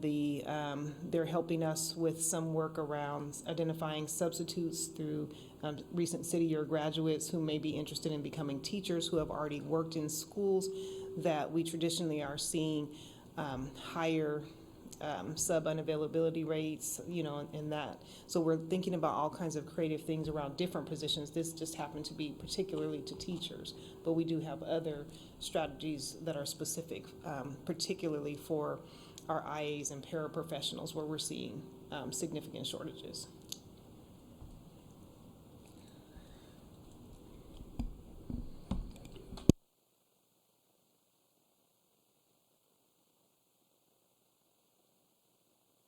Okay, last but not least, in terms of strategies for technology and systems availability, Carlos talked about the fact that we're setting up a new data center as part of the Rainier Beach School Building Project, and that's really to increase our reliability and have the redundancy there. DOTS is also upgrading the telecommunication network infrastructure to improve reliability and redundancy once again. And then the telecommunication systems team now has a real-time backup of the critical GeoNode services database that houses our telephony and directory and voicemail data. So, and then lastly, we have a process in place for new laptop, iPad issuance, and improved device processing and accountability. So these are all strategies that are contributing to the system's availability, and I know you all had a chance to read that. So any questions about the strategy or comments about the strategy for technology and our system's availability?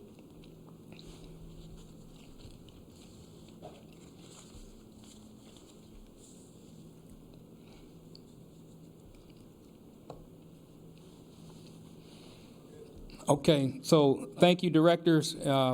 We've taken notes. We'll take all these things into consideration. This was our first guardrail presentation opportunity. These happen to be all green.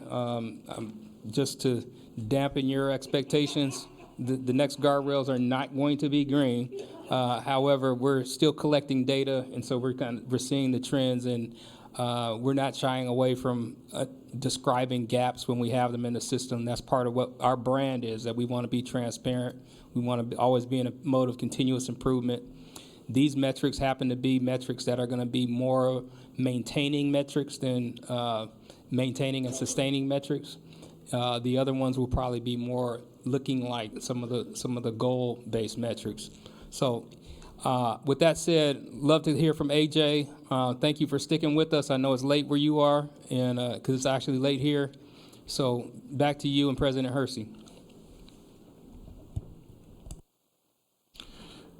Okay, I believe that we are going to have the questions up on the screen. AJ's been doing some real-time evaluation for us.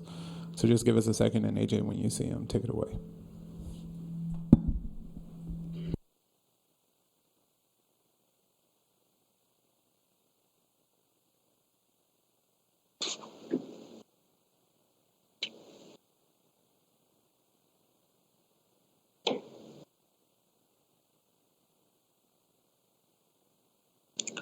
The primary coaching I would offer is that there were a lot of technical questions that it would be helpful to ask in advance. And there were a lot of questions where board members were expressing their opinions about whether they agreed or disagreed, liked or didn't like some of the performance metrics. And again, I would generally encourage those conversations to be had in advance so that you can spend your time when you are together at the dais really digging into the performance data that's in front of you. This is a unique situation since it's your first time out, but for future guardrail monitoring reports as well as future goal monitoring reports, I would really just encourage you all to have as much of those type of conversations where you have opinions about the interims or you have other technical questions. I encourage you to get with your superintendent in advance as much as possible with the idea that when you are all together here, you can focus as much of your attention on what is the strategic direction that we're moving in and what's working and not working with the strategies that the superintendent has selected. And so we didn't really get deep into that conversation. We saw a few examples of those. And so you see, I think there's one particular question that stands out that's line 21 that really is emblematic of that type of question.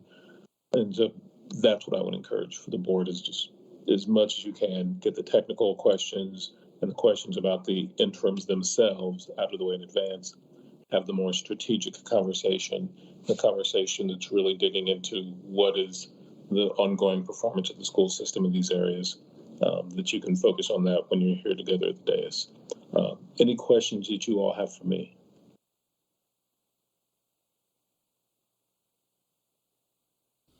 Any questions, directors?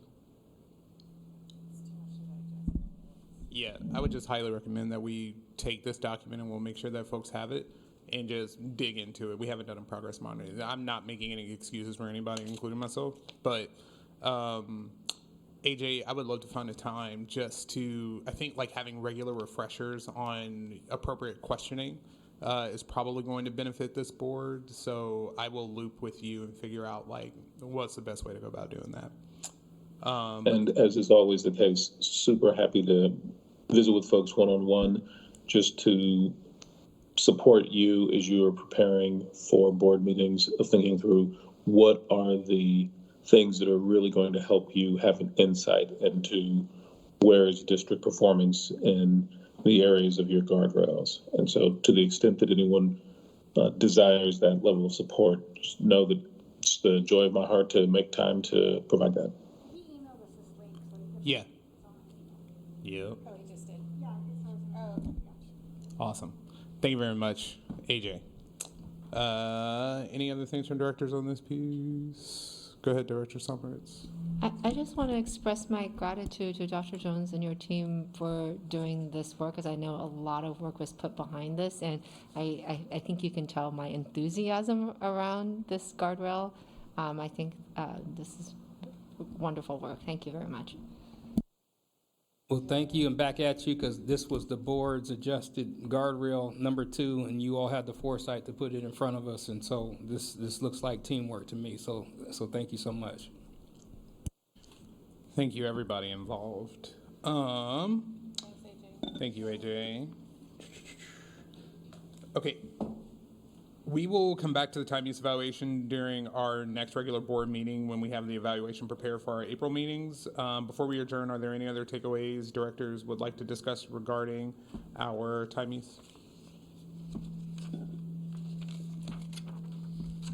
Rest in peace, Harry Belafonte.